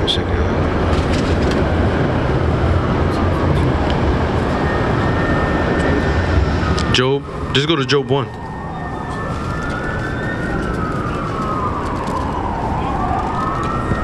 One. You could jump down to. They were 8. Job 8. Yeah, 8. It's the book of Job, chapter 1, verse 8. And the Lord said unto Satan, Hast thou considered my servant Job, that there is none like him in the earth, a perfect and a... Start from 7. And the Lord said unto Satan, Whence comest thou? Then Satan answered the Lord and said, From going to and fro in the earth. So the Lord, no, start from 6. Let me see. Is it 6? Yeah. They were the sons of God. Okay. Explain This Job 1 and 6. Now there was a day when the sons of God came to present themselves before the Lord. Now, so in the heavens, there was a day that the sons of God, which is referring to the spirits of God, came to present themselves before God. So, you know, God up there, he's having meetings, he's having councils with the spirits that he's created. And he's, you know, he's talking to them and doing things, you know, on the earth, right? Now read. Now there was a day when the sons of God came to present themselves before the Lord, and Satan came also among them. And the Lord said unto Satan, Whence comest thou? So the Lord asked Satan, what were you doing? Like, you know, where are you coming from? You all right? Read. Then Satan answered the Lord and said, From going to and fro in the earth, and from walking up and down in it. So Satan said, you know, I'm coming back and forth from the earth. You know, I'm here, you know, I'm doing this over here. I just did this over there, you know, just like you commanded me to. You know, he's breaking down, you know, a day in the life, you know, what he did that day as his jobs, right? And the Lord said unto Satan, Hast thou considered my servant Job, that there is none like him in the earth, a perfect and an upright man, and one that feareth God, and eschew evil? So the Lord, the Most High God said, have you considered my servant Job, right? A perfect and upright man, you know, with righteousness, one that escheweth evil. So the Most High God is saying, like, you can't touch this man. This man he's my servant. He's righteous and he's perfect, right? In his ways before me, right? Read. Then Satan answered the Lord and said, Does Job fear God for naught? So Satan was like, Job, does he fear you for no reason? No, it's because of like he's sarcastically, you know, he's saying, does Job is Job fearing you for no reason? Like sarcastically, like rhetorical question, meaning, does Job fear you for no reason? Rhetorically, right? Do you want some hand warmers? We got some hand warmers for you. All right, sister, you know how to use them, right? No. All right. You don't know how to use them? All right. He'll open it for you. He got it for you. Now keep reading. Then Satan answered the Lord and said, Does Job fear God for naught? Has not thou made an hedge about him and about his house and about all that he hath on every side?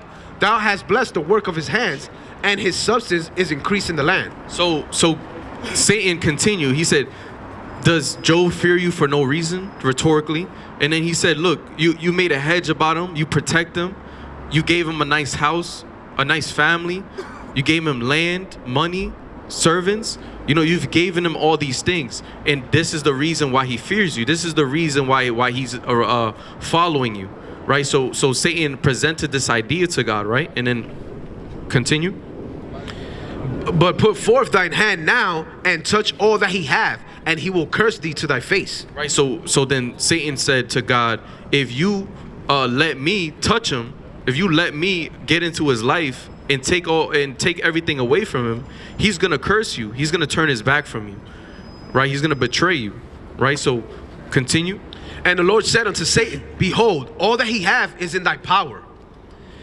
Only upon himself, but put not forth thine hand. So Satan went forth from the presence of the Lord. So the Lord said, okay. He said, okay, bet. Let's see if you're right. To Satan, he said, okay, let's see if you're right. You could go touch all the things that he has, right? All his possessions, all his materialistic things. But he said, don't touch him himself. Meaning, Satan can't touch his life. He can't take his life away, or he can't cause any physical harm upon him. He can only, I think I know this story. I think they were both fighting for him, right? For Job. He was what? It was something about they were both going after him to see if he'd betray God. No, so this is just a test. Yeah. Satan presented the test to God, and God said, okay, let's see if Job will take the bait. Let's see if Job is really what you say he is. So it wasn't like God and Satan was fighting, because Satan, he's a servant of God. Satan, like I told you earlier, God has a term. I mean, he has a title, Father of Spirits. He's the Father of all spirits. So Satan is one of those spirits. Satan is just a evil spirit that God has created. Not an evil, but he's a spirit that's on the left hand side, meaning he does things he does evil things to test people. Right? He does evil things to people, right? To test them for the Lord's will to be done, right? Because everything's of the Lord's will. So Satan presented an idea to God. God said, okay, let's do that. Let's see if you're right. Because if God wanted to, God could say, no, I shut it down, don't do it. But God is in control in this matter. He's in control. Satan is a servant of God. Satan is a spirit of God that God sends out, and he does all God's will. So there's no spirit above God. So you know how Christianity and all these religions try to deem that, oh, Satan and God are against each other and they fight. No, that's not true, right? And this proves it, that Satan is a servant of God, and he does everything that God says. Because right here, God said, I give you the authority to go do that. Touch everything that he has, but not himself. So God gave him the okay. Satan can only do something when God gives the okay for it. All right? So we're going to keep reading. Keep reading.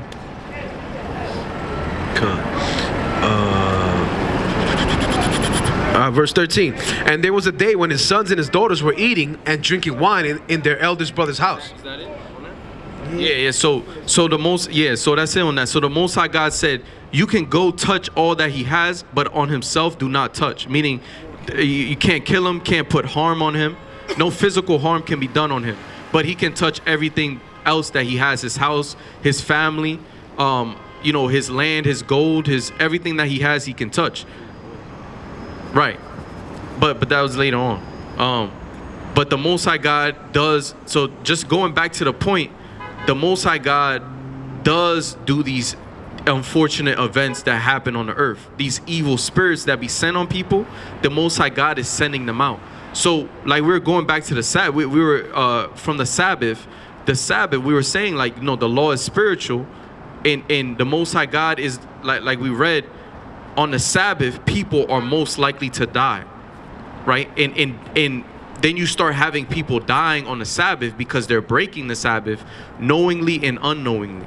And so these evil spirits are sent upon them from God to cause them to err and to end up dying, getting physically harmed, or somebody else getting physically harmed, and unfortunate things happening, right? Because it's the Most High God doing these things, right? So that's to say that we need to keep the Sabbath, because if we don't, we're liable to be put to death. We're liable for God to send evil spirits upon us. So we don't want those evil spirits. We want to obey God and be in his good graces. We want to be like you said earlier, we want to have that good relationship with God. We want to be able to have a good relationship with him by keeping his word. Like it says, he who says he know him but keepeth not the commandments or his word is a liar, and the truth is not in him. So we got to continue to keep his word and the commandments, so we know, we then know we have a relationship with him. It's the book of Nehemiah, chapter 13, verse 17. Bring it up. Then I contended with the nobles of Judah and said unto them, what evil thing is this that ye do, and profane the Sabbath day? Right. So the Israelites were saying, what evil thing, right? The nobles of Judah was saying, what evil thing is this that ye do and profane the Sabbath day? Meaning that you're making a mockery of the Sabbath day, of Saturday, right? The day of rest, the holy day of the Lord, right? You're making a mockery of it. You're profaning it. You're breaking it, right? Read. Did not your fathers thus, and did not our God bring all this evil upon us? Did not our forefathers do all this? And did not we get sent here as slaves, to America? And did not all these curses come upon us? Did not all these captivities come upon us because of this very same reason? That's what they're asking, right? Read. And did not our God bring all this evil upon us and upon this city? Yet ye bring more wrath upon Israel by profaning the Sabbath. We bring more what? Yet ye bring more wrath upon Israel by profaning the Sabbath. So when we break the Sabbath, we bring more destruction upon ourselves. We bring more mayhem, more curses, more unfortunate events, more evil spirits, right? We bring more evil spirits upon us when we break the Sabbath, because the law is spiritual. There's a spirit behind everything that the Most High God has commanded us to do. There's a spirit behind it. So if we don't do it, the Most High is gonna send those evil spirits on us, and we don't want those evil spirits. We want to have the good spirits. We want to be with the Most High God. We want to be in the good graces of the Most High God. So now, what? Khan. Sirach chapter 39 and 28. There be spirits that are created for vengeance, which in What? There be spirits that are created for vengeance, which in their fury lay on sore strokes.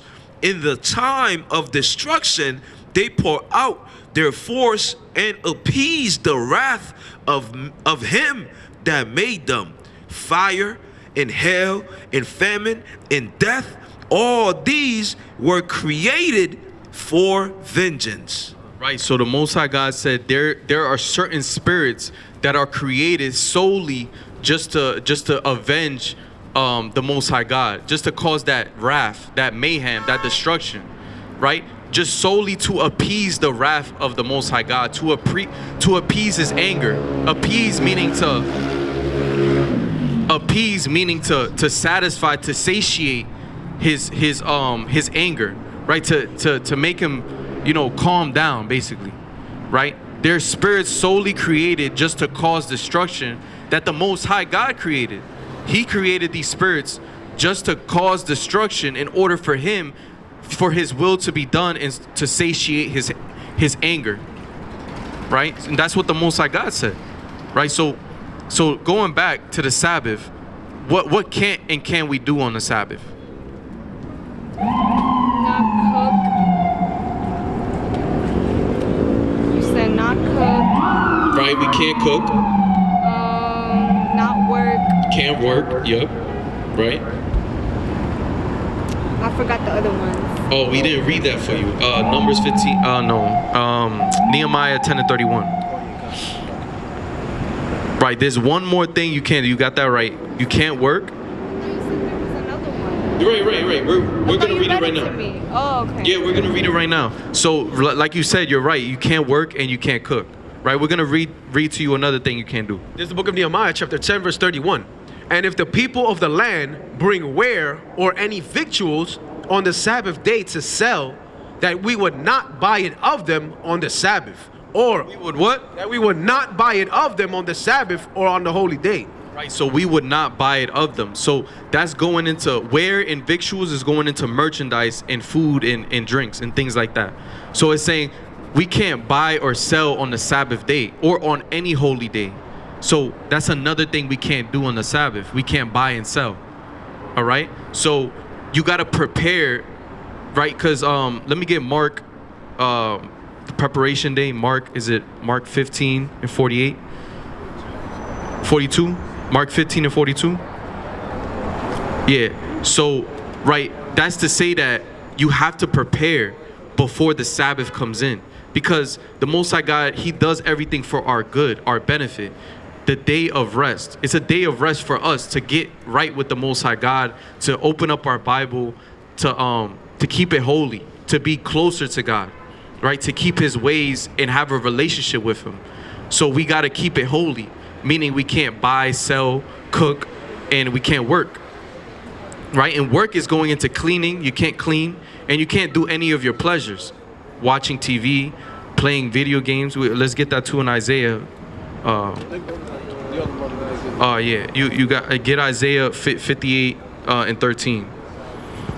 Get Mark. It's the book of Mark, chapter 15, verse 42. And now when the even was come, because it was the preparation, that is the day before the Sabbath. Right. That evening was come before the Sabbath, which was Friday. Right? Friday before the evening came, which was the preparation day. So the Sabbath comes in. Do you know when the day ends and begins? Right. Like the brother just said, is when sundown. The sundown begins the next day, ends and then begins the next day. So when the sun goes down, the day prior has ended and the next day has began. So we know the next we know the day has begun because the sun went down. Because the so-called white man wants to say that it's midnight, right? 12 a.m. But that's not biblical. That's not true. Because nothing begins in the middle of something. The middle of the night.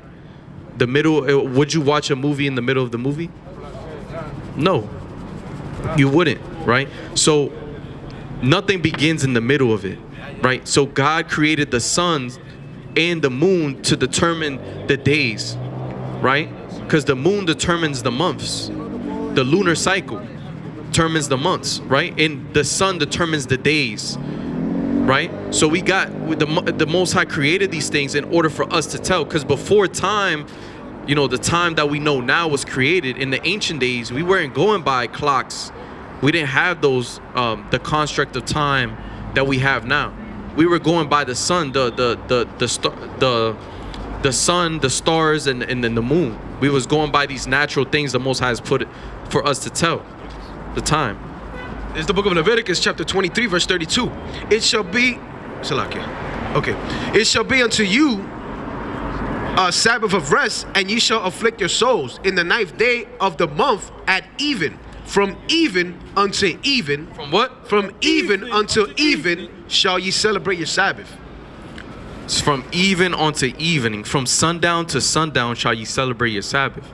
Now, sister, I want to say all praises to the Most High that you're still up here listening, because a lot of people would have left by now and they wouldn't have stayed as long as you did. But all praises to the Most High, you're still here, sister, and you're listening, and you're being patient and being humble, and you're really taking in the words of the Lord. That's right? All praise to the Most High. Now the Sabbath, like we're going into, you can't work, can't buy or sell, and you can't cook, as well as doing your pleasures. Right, so the pleasures we're gonna get into right now, 58 and 13. It's the book of Isaiah 58 and verse 13. If thou turn away thy foot from the Sabbath, from doing thy pleasure on my holy day, and call the Sabbath a delight, the holy of the Lord honorable, and shall honor him, not doing thine own ways. Not what? Not doing thine own ways, nor finding thine own pleasure, nor speaking thine own words. Right, so these are things, if thou will keep not thy foot from the Sabbath, and keep it holy, not doing thine own ways or doing your own pleasure. So you can't do your own ways on the Sabbath either. Meaning your favorite show, you can't go watch your favorite show. You can't go turn on the TV, play the video game. You know, you can't scroll on Instagram all day. You know, you can't go play basketball, any sport and things like those are your ways. Those are the pleasures that you have. So you can't have sex either. None of those things can you do, because those are our ways, our pleasures that we have, right? But we're not supposed to be doing those things on that day. We're supposed to keep that day holy and keep the ways of the Most High God on that day, right? And it's supposed to be a day for you to honor, reverence, and honor the Most High God and get closer to Him, have that relationship with Him, right? So now, another thing I see, there's a commandment that I see that most of our women do not keep, right? We're gonna get into that now. Now that you learned about the Sabbath, but that's the most important commandment. That's the most important commandment. So now you have to keep the Sabbath, sister, right? Do you work on Saturday? I don't work. You don't work? Okay. All praises. You don't work on Saturday, right? You now you know you can't work, buy, and sell, and cook. These things you got to prepare on a Friday. You got to prepare. You got to get your food. You got to buy everything beforehand, right? And prepare for the night, for when the sun goes down, and then Saturday, and it's Friday night, and the Sabbath has came in. Right now we're in the Sabbath, right? So we're gonna get you another commandment that we see you aren't keeping. All right? It's the book of Deuteronomy, chapter 22, verse 5. Bring it out. The woman shall not wear that which pertaineth unto a man. So the Most High God just said, the woman shall not wear that which pertaineth unto a man. Now, what do you think that's going into? Revealing clothes. More specifically, a type of clothing that women wear that are made for men. Now, pants, sister, they have a zipper, right? Now, that zipper, what is it made for? Right, but it's made for something, for men to pull something out of, right? So exactly, so pants were made for men. That's what that's what it's going into. Keep reading. I mean, it's a zipper. We're gonna finish reading the verse. Hold on, sister. The woman shall not wear that which pertaineth unto a man, neither shall a man put on a woman's garment. For all that do so are abomination unto the Lord thy God. Now, sister, it says, neither shall a man put on a woman's garment. Now, if all of us brothers up here were wearing dresses or skirts, would you take us seriously, sister? Would you have stayed up here taking us seriously that we are men of God? Wearing skirts and dresses up here, sister? If you guys are talking about homosexuals and like people who are gay, I respect them too, and everybody has their own opinion. But does God respect them? But we're here to follow what God says. Yeah, but that's the thing. A lot of people, But are homosexuals going to make it to heaven? they're not thinking about that. But you said you respect them, but does God respect them? Does God say that's okay? Go up to them and ask them. No, I'm saying, but you're saying you agree with that, essentially. That what they're doing, you're in agreement with because you respect them. Yeah, I respect them, but I'm not going to go out of my way. But you can't. That's wickedness. That's called, what they're doing is an abomination to the Most High God. That's judging a person. It says we can judge. Christ himself said we can judge. We can't judge. I'll show you that Christ himself said we can judge. Bring that out.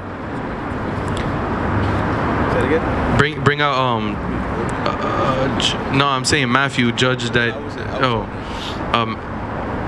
judge that ye be not judged, that one.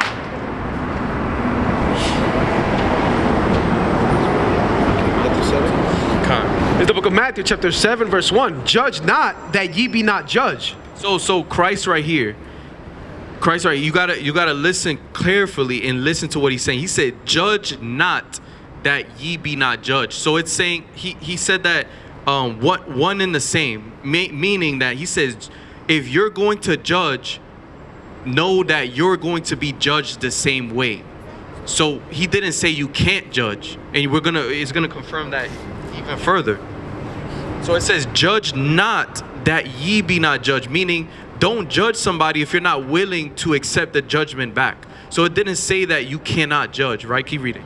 Judge not that ye be not judged, for with that judgment ye judge, ye shall be judged. So he elaborated. It said, for that judgment which ye judge, ye shall be judged. So continue. And with that measure ye meet. Leviticus 19:17.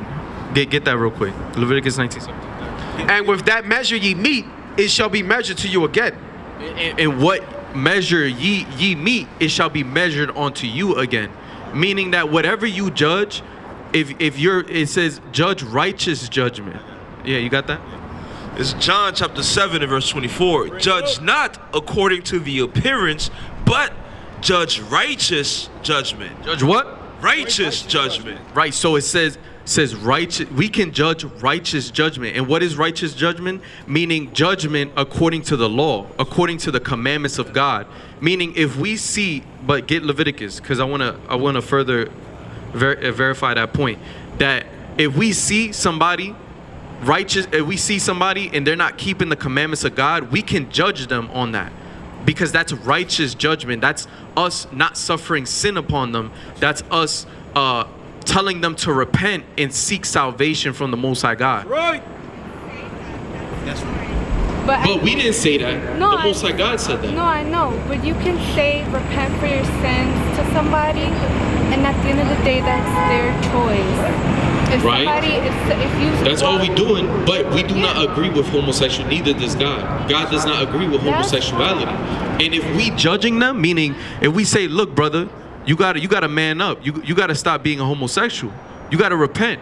That's righteous judgment. That's us loving our brother, because we know what the end that's coming to that brother. We know that if he doesn't repent, that's why Sodom and Gomorrah got. I know you don't know about the Bible that much, but if you heard about Sodom and Gomorrah, you know the Sodom and Gomorrah got burnt up. 5 cities. 5 cities got burnt up off of homosexuality, just off of that one sin. like how we Christians and Catholics project that, and they get an idea. Project what? Project that they are sinners and they are all the, and they use Catholics people and- say Catholics and Christians, they like, and Muslims too, they project those nasty words and say bad stuff, you know, something that you should keep to yourself. And I think The Most High, well, Catholics and That's what I'm Catholicism and trying to- Christianity, they say you can do whatever you want. They say come as you are. Most of them, majority of them say come as you are. You got homosexual pastors, you got transgender pastors, you got women being pastors when the scriptures clearly say women cannot lead the church, women cannot be in those positions of authority. But the Most High God has an order. Let's bring it out. Let's 1 Corinthians. The Most High God has an order. That's not misogynistic. The Most High God is dealing with man. Didn't he make woman to be an helpmate unto man? That's right. Woman, he said, woman he made out of the rib of Eve was made out of Adam's rib as a helpmate, because he's seen that man was alone and it was not good for man to be alone. so nurturing. And You said what? I said that's why they're so nurturing, Right. and why women There's are an so order. loving. That's why men, they like to lead, they like to You gotta bring 1 Corinthians though. they like to lead, they like to step the foot down because they're a man. And women aren't like that. We're more caring, sweet, nurturing. But there's a righteous way to be a man and lead a woman in a yeah, household. but a woman, she's still, at the end of the day, she could do whatever she wants to do. No, according to the Most High God, women cannot do whatever they want to do. Okay, if that's okay. But are we gonna follow what man says, or are we gonna follow what God says? You can't go about life and think that a man can put me and hold me tight, you know? No, I'm we're not not gonna saying that a fight man for- can physically abuse you, sister. I'm not saying that. I'm talking So what do you about- mean, like a man hold you in tight? What I mean by that is saying having to live off of him, having to. Your husband, look, sister, if you lay down with a man, he becomes your husband, right? And so therefore, that man has authority over you. You're his possession, meaning you're his wife, and he can righteously tell you to do things, meaning in righteousness, under the Most High God, using wisdom and judgment, he can tell you, look, you shouldn't do this, don't do this, and lead you, because women are meant to be led.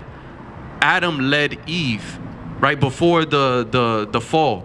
Adam was the head. He was leading the household. Even after, even still, nonetheless, men lead the household. Men are meant to be leaders, and women are meant to be followers of righteous men. There's a lot of single women raising children.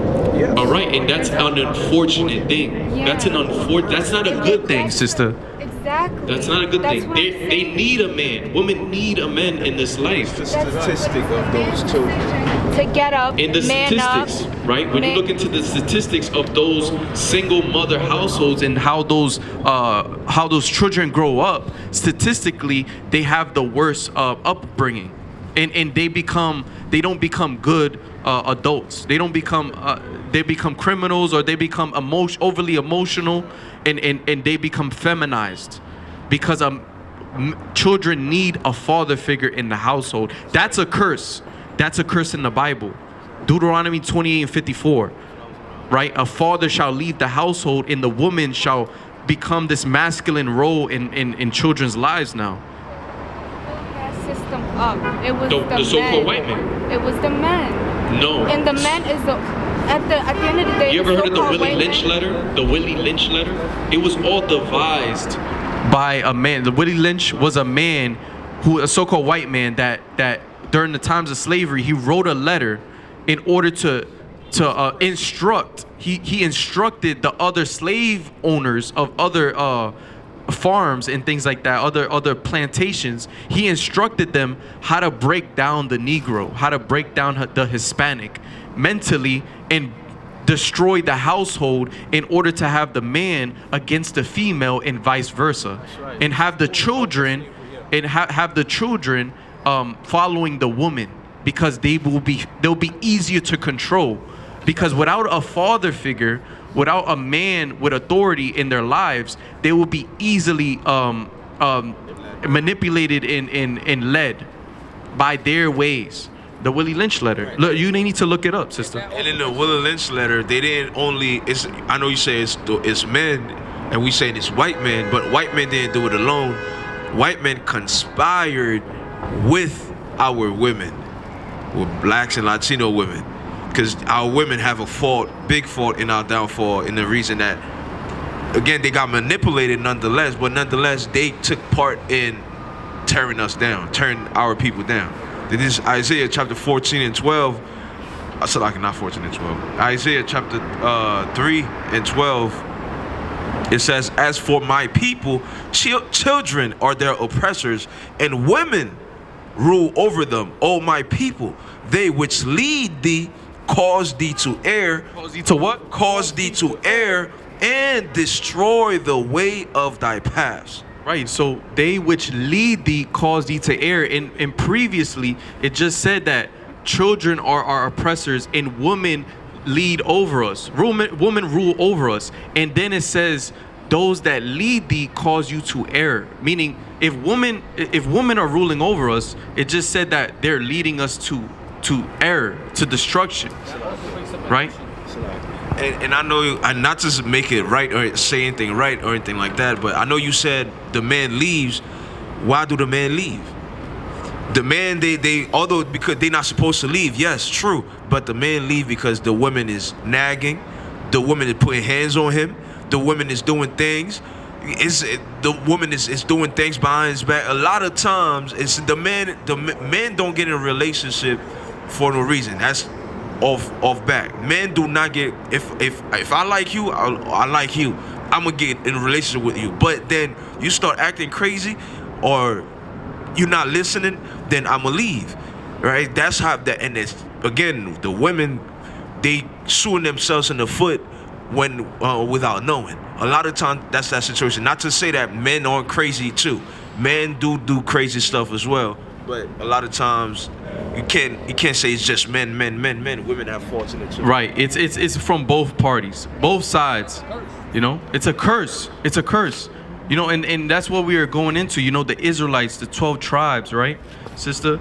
The 12 tribes, which we're saying is that you're an Israelite from the tribe of Issachar, right? And these Israelites, the 12 tribes of Israel, we're cursed. We're cursed. We're out here cursed. We're in the bottom of any city you go to. We're in the slums. We're in the ghettos. We're in the projects, right? We got to go to the white man for everything that we want, right? And anything we want, we got to go to him for textiles. We got to go to him for open up a business. We got to go to him for get a passport, a permission slip to leave the country. We got to pay taxes to him. We got to pay rent to him. You know, everything is owned by him. So to say that, you know, sister, that it's misogynistic, that you know, men need to lead the household, it's not, because God has an order. We'll show you biblically that God has an order. The sister wants to say something to you. You can't just say something and walk away. No, he was just saying, he was just adding his point. He was just adding his point Alright. onto my point. That's okay. No, I'm saying, but you can't just say something and walk away. I like to say something. Yeah. I'm not blaming everything on men condition. It's not just women. It's both parties, like you said. But statistically, it's mostly men just leaving households. And like I said, you can talk to your woman and you can speak to her, hey, I don't like you doing this, I don't like you doing that, and respectfully, you could leave. Right. But that's when you don't have to just abandon your family. Right, and especially if you create something with a child. At the end of the day, that's the woman that birthed your child. And if you don't want to talk to her, fine, but talk to your child. Because like you said, that child is going to grow up, maybe wear gowns and dresses, maybe, I don't know, go to the strip club, smoke, drink, just be off sin because he doesn't have the father. Right, and what you're saying is totally right, sister. What you're saying is totally right, and we agree. And we agree. When I first when I said it's not, I'm not making an excuse for the men. I'm letting you know the reason they leave. I wasn't making an excuse. What you just said, like the brother said, is exactly right. Our men, and that's a product of our men being effeminate, because women do stuff like that. Women storm off. Women do. A man acting like a woman, they gonna be emotional as well, leave, and they're not gonna want to lead and take charge of the difficult task that's at hand, which is helping build a healthy relationship. So you're right. I wasn't saying that. I was just saying, pointing out the fault in both people. Right. Right. Women.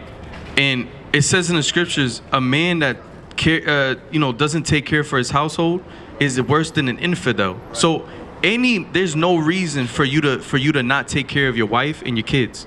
There's no reason, and that is a curse. That is a curse. Take care of a child. Right, but really, there should be no. You should always try to work it out with your wife.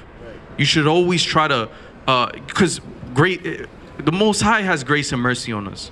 There should be grace and mercy, understanding between your wife and you. You know, you should always have that grace and mercy. You should always have that wisdom to work it out with your wife.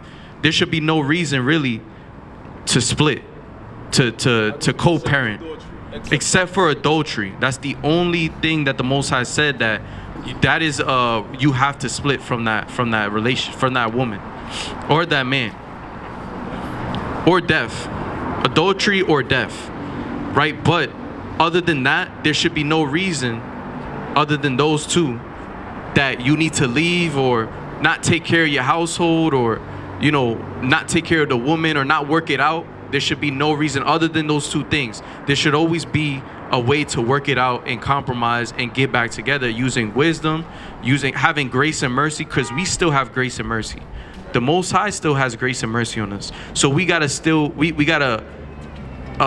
show those same characteristics that the Most High has, right? Let's get the order. First Corinthians. It's the book of 1 Corinthians, chapter 11, verse 3. But I would have you know that the head of every man is Christ. That the head of every man is Christ, right? And the head of the woman is the man. And the head of Christ is God. And the head of Christ is God. So the head of the woman. So the order is children, woman, man, Christ, and then the Most High God. That's the order of things. That's how the Most High God has set it up. Because the man leads the house, so he teaches his wife, and so they together teach the children. And really, when the man is not in the house physically, he's out working or providing, right? The woman can continue to teach the things that she's learned from the man to their children. That's the order, right? That's the order. And then the man learns from Christ by reading the Bible, by having a relationship with God, and by keeping the law, statute, commandment, having the spirit of the Most High God, right? In Christ, he listens to somebody. He listens to his Father, the Most High God. So everybody has a head, right? And we have to adhere to that hierarchy, because that's very important. That's how you that's how you be in unison with the Most High God. That's how you know your place, because everybody has a place in the Most High God's will, right? So like we were going into, sister, pants, when you look into the history of them, right, they were made for men. Now, like I was saying, if we were all up here with skirts and dresses, you would not take us seriously, sister, because that shows that we're not men of God. Because men of God are not effeminized. They're not effeminate. They're not homosexuals. It says none of those men will make it. None of those people will make it into the kingdom of heaven. Right? Let's get that. Oh. 1 Corinthians 6. 6 and 9. 1 Corinthians 6 and 9. That's what I want. Okay. All right. If it's let me get 3 verses. Can I get 3 verses, sister? Okay. So, 2 verses, but this one and another one. All right. It's the book of 1 Corinthians chapter 6 verse 9. Know ye not that the unrighteous shall not inherit the kingdom of God? Be not deceived, neither fornicators, nor idolaters, nor adulterers, nor effeminate, nor abusers of themselves with mankind. Nor what? Abusers of themselves with mankind. That's going into homosexuality, right? That's going into woman on woman, man on man. These things are not. They're not gonna make it into the kingdom of heaven. Being effeminate, being overly emotional, or woman being overly masculine. Those things are not of God, because God has a hierarchy. He has a way. He has a natural way that he has set up life, right? And if you go against nature, you're going against God. Because women are not meant to be masculine. That's the role of a man. Makes them. Yeah, that's by design to hinder them. That's not good. It's not good for a woman to be overly masculine. This is where we come back to going to women, kids with... What do you define masculinity as? Masculinity, somebody that is, acts like a man. And you're saying what's wrong with a woman acting like a man? I'm gonna give you an example right now. Right. How we were talking about people raised in single homes, right? Single mom homes. They don't grow up with dads. They grab that growing up. They start to be like, oh, maybe I should be more tough this way or act more tough this way, so people won't mess with me and they won't. So what would be the point of it? What do you of mean? Acting tough this way or that way? What would be the point of So people it? will step on you. So people won't step on them? That's the thing. You can't try to compensate, for the way life is by switching. I understand they may be in survival mode. They may be trying to get through life, but the Most High God has His way, how He set it up, and you can't try to. I'm getting that you're saying, oh, a man is not in the household, so I have to compensate. I have to compensate by being a mother and a man at the same time. Is that what you're saying? I have to compensate for the lack in the household, so I have to become a masculine mother. It's like that, yeah. Yeah, and that's wrong. That's wrong because that's. I'll say, okay, I understand because we're in captivity. This is captivity we're in. This society has destroyed our people to the point where the man is not present in the house. Now, the thing is about a woman acting like a man. Yes, she has to discipline the child, and because a man is not there, she has to be harsh on a child like a man would be, right? Blunt, straightforward like a man would be. But a lot of times we see how the child don't listen to the women. I use me as an example, right? I grew up with both my parents, but there was one point in time my parents were low-key separated. I'm from Haiti. My dad was in Haiti. My mom was out here with us. My mom will beat us. Ain't no sweat. Get up, go do the same thing again. My dad, once my dad come, I was hiding away from my dad. I'm not trying to get beat by my dad. So I say this to say that the mom could try to be masculine as masculine as she want. The child's still gonna wild out, still gonna act stupid, right? So it actually not effective. The way a woman should tell, they can, I don't want to say manipulate, but they can teach their child to do better is by being a woman. You said a woman is what? Nurturing, loving, kind. That's how you approach. You got to approach the child, because the child, they got to touch the heart of the child, make it make sense to them. And that's how the child, and that's how anybody will be able to listen to any woman talking. Just like you right now. You see how you talking soft? You trying to make your point? That's beautiful, right? But if another woman was there yelling, guess what? We all would be yelling at her, laughing, and all that stuff. That's how you're supposed to act. But I understand you say, okay, women, they gotta touch on their masculinity. For defense or for you could stay in feminine, but still speak as I don't want to say with authority, but with confidence, not bold, with confidence. Because if you're bold, you poking your humble. Okay, yeah, humble, but with confidence, and men would listen. But guess what? Look at any women, they talking loud, men just gonna laugh, make mockery out of you, and that's it. They're not never gonna take you serious. But a woman who's confident, humble, speak nice, everybody will listen to them.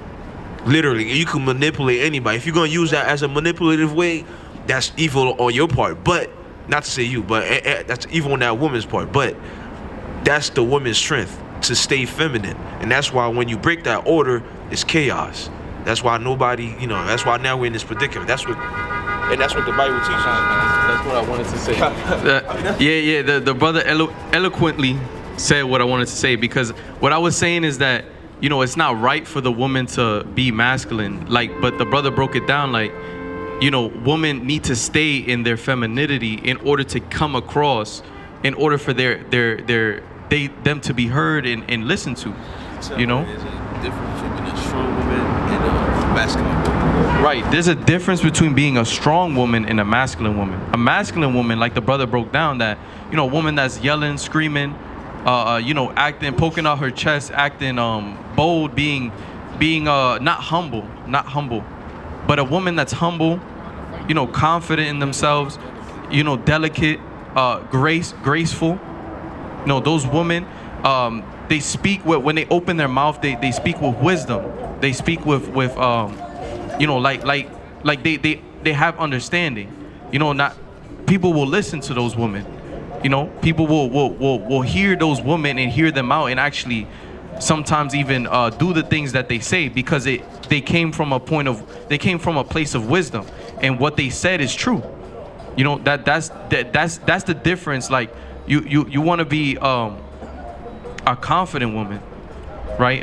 Not a overly masculine woman, right? You want to be a strong woman, right? Strong, Not masculine. right? And being strong doesn't mean being a man.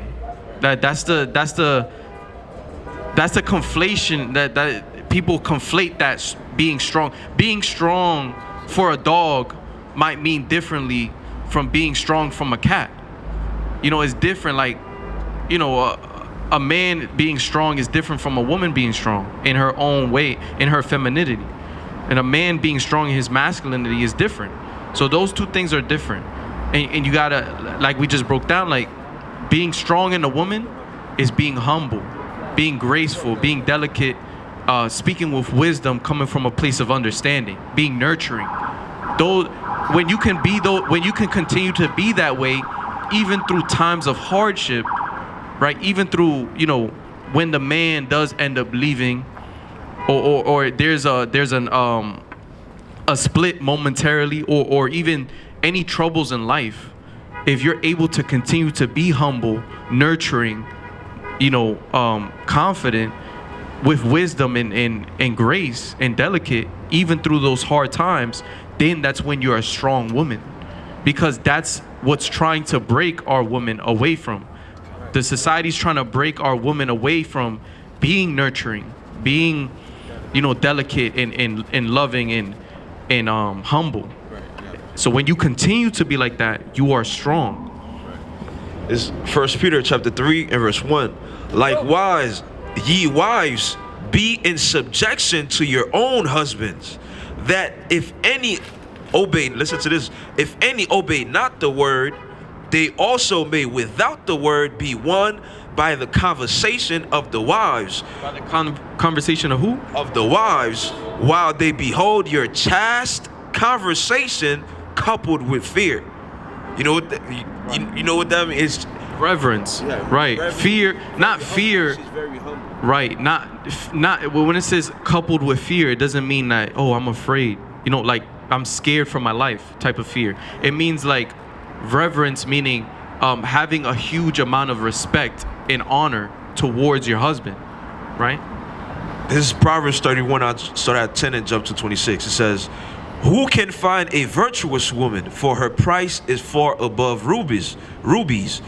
Jump to verse 26. A virtuous woman is a righteous woman, right? Who can find her? Meaning, it's a rhetorical meaning, you know, it's very rare, like a ruby. It's like a gemstone. It's very rare to find that woman nowadays in this modern time. Right. It says, she openeth her mouth with wisdom, and in her tongue is the law of kindness. Right. In her tongue is the law of kindness, meaning being delicate, being humble, being graceful, right? And being those things is showing that you're strong, because in this modern time that we live in, it's very hard. Our women, it's making our women it's trying to break our women from that, and it's making it very hard for them to continue to stay like that. That's why they've set it up.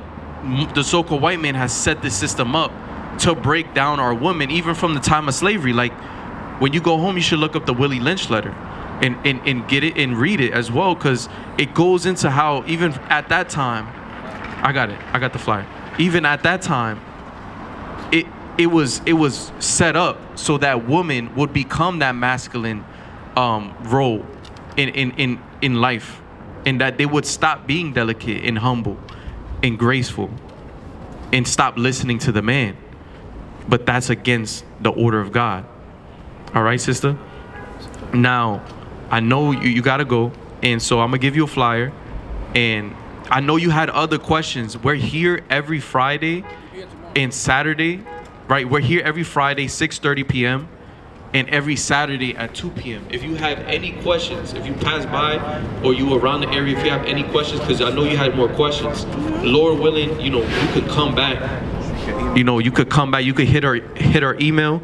There's a YouTube code on the flyer, and we have a YouTube. You could watch the videos and learn more. We go into different topics as well.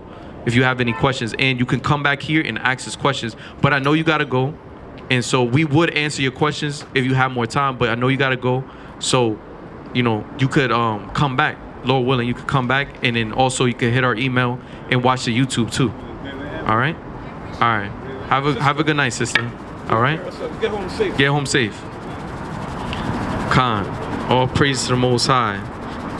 All praise to the Most High. Most High willing that sister, takes heed to the word and repents, and also, understands how she's an Israelite and how she needs to keep these commandments. Right. And she needs to, wear a dress, and keep the Sabbath and do all these many commandments that our women, our princesses of Zion need to keep. They need to repent and need to come back in these last days. But all praise to the Most High that sister that sister stayed for what was it, over an hour? That sister stayed for over an hour. Very humble sister. She whenever brothers were speaking, she would listen. She wasn't very back and forth, and she was a very humble. She wasn't combative. And that's an example of how sisters are supposed to be as well. She was kind. She didn't get disrespectful or anything. And that's how sisters are supposed to be. They're supposed to be humble and delicate, like the sister portrayed, right? But our women, most of the time, our women come up. They want to rah. They want to go back and forth with us. They want to argue, and they want to get disrespectful. Both of them was humble today, too. Both of them, right? Two sisters, right? Two sisters was humble today, right? The Benjamite sister, and then the Issacharite sister. See, that all praise to the Most High. The Most High is sending that spirit upon our women to be humble and to listen, right, in these last days, because we're living in the last days. That's why there's gonna be a time when the word of the Lord is not out here no more. And our women not gonna be able to receive that knowledge anymore, right? So they gotta repent in these last days. We're gonna close out. Let me get Nehemiah 8 and 10. Let me get Second Ezra's 2 and verse 40.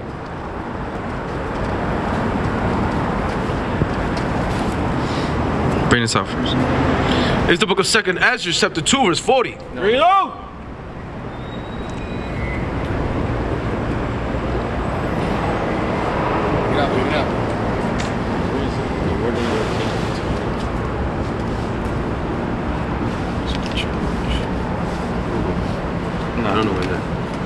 42.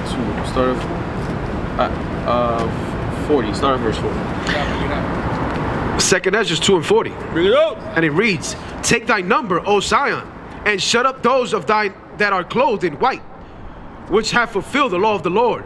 The number of thy children, whom thou longest for, is fulfilled.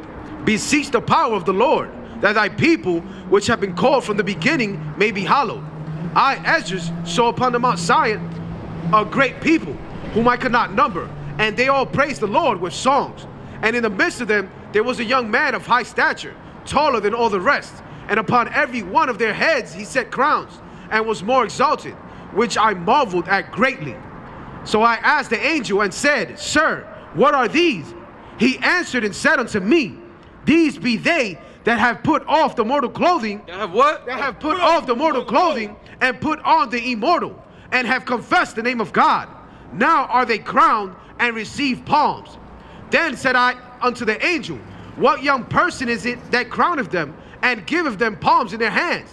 So he answered and said unto me, It is the Son of God. It is who? It is the Son of God, whom they confess in the world. Then began I greatly to commend them that stood so stiffly for the name of the Lord. That stood so what? That stood so stiffly for the name of the Lord. What are we doing? Stood so stiffly for the name of the Lord. Then the angel said unto me, Go thy way and tell my people what manner of things and how great wonders of the Lord thy God thou hast seen. And with that, I want to give all honor and glory to Yahweh, by Hashem Mashiach wa Malak Yahushai. And with that, Kum Yashalom. Kum Yashalom. Kum Yashalom.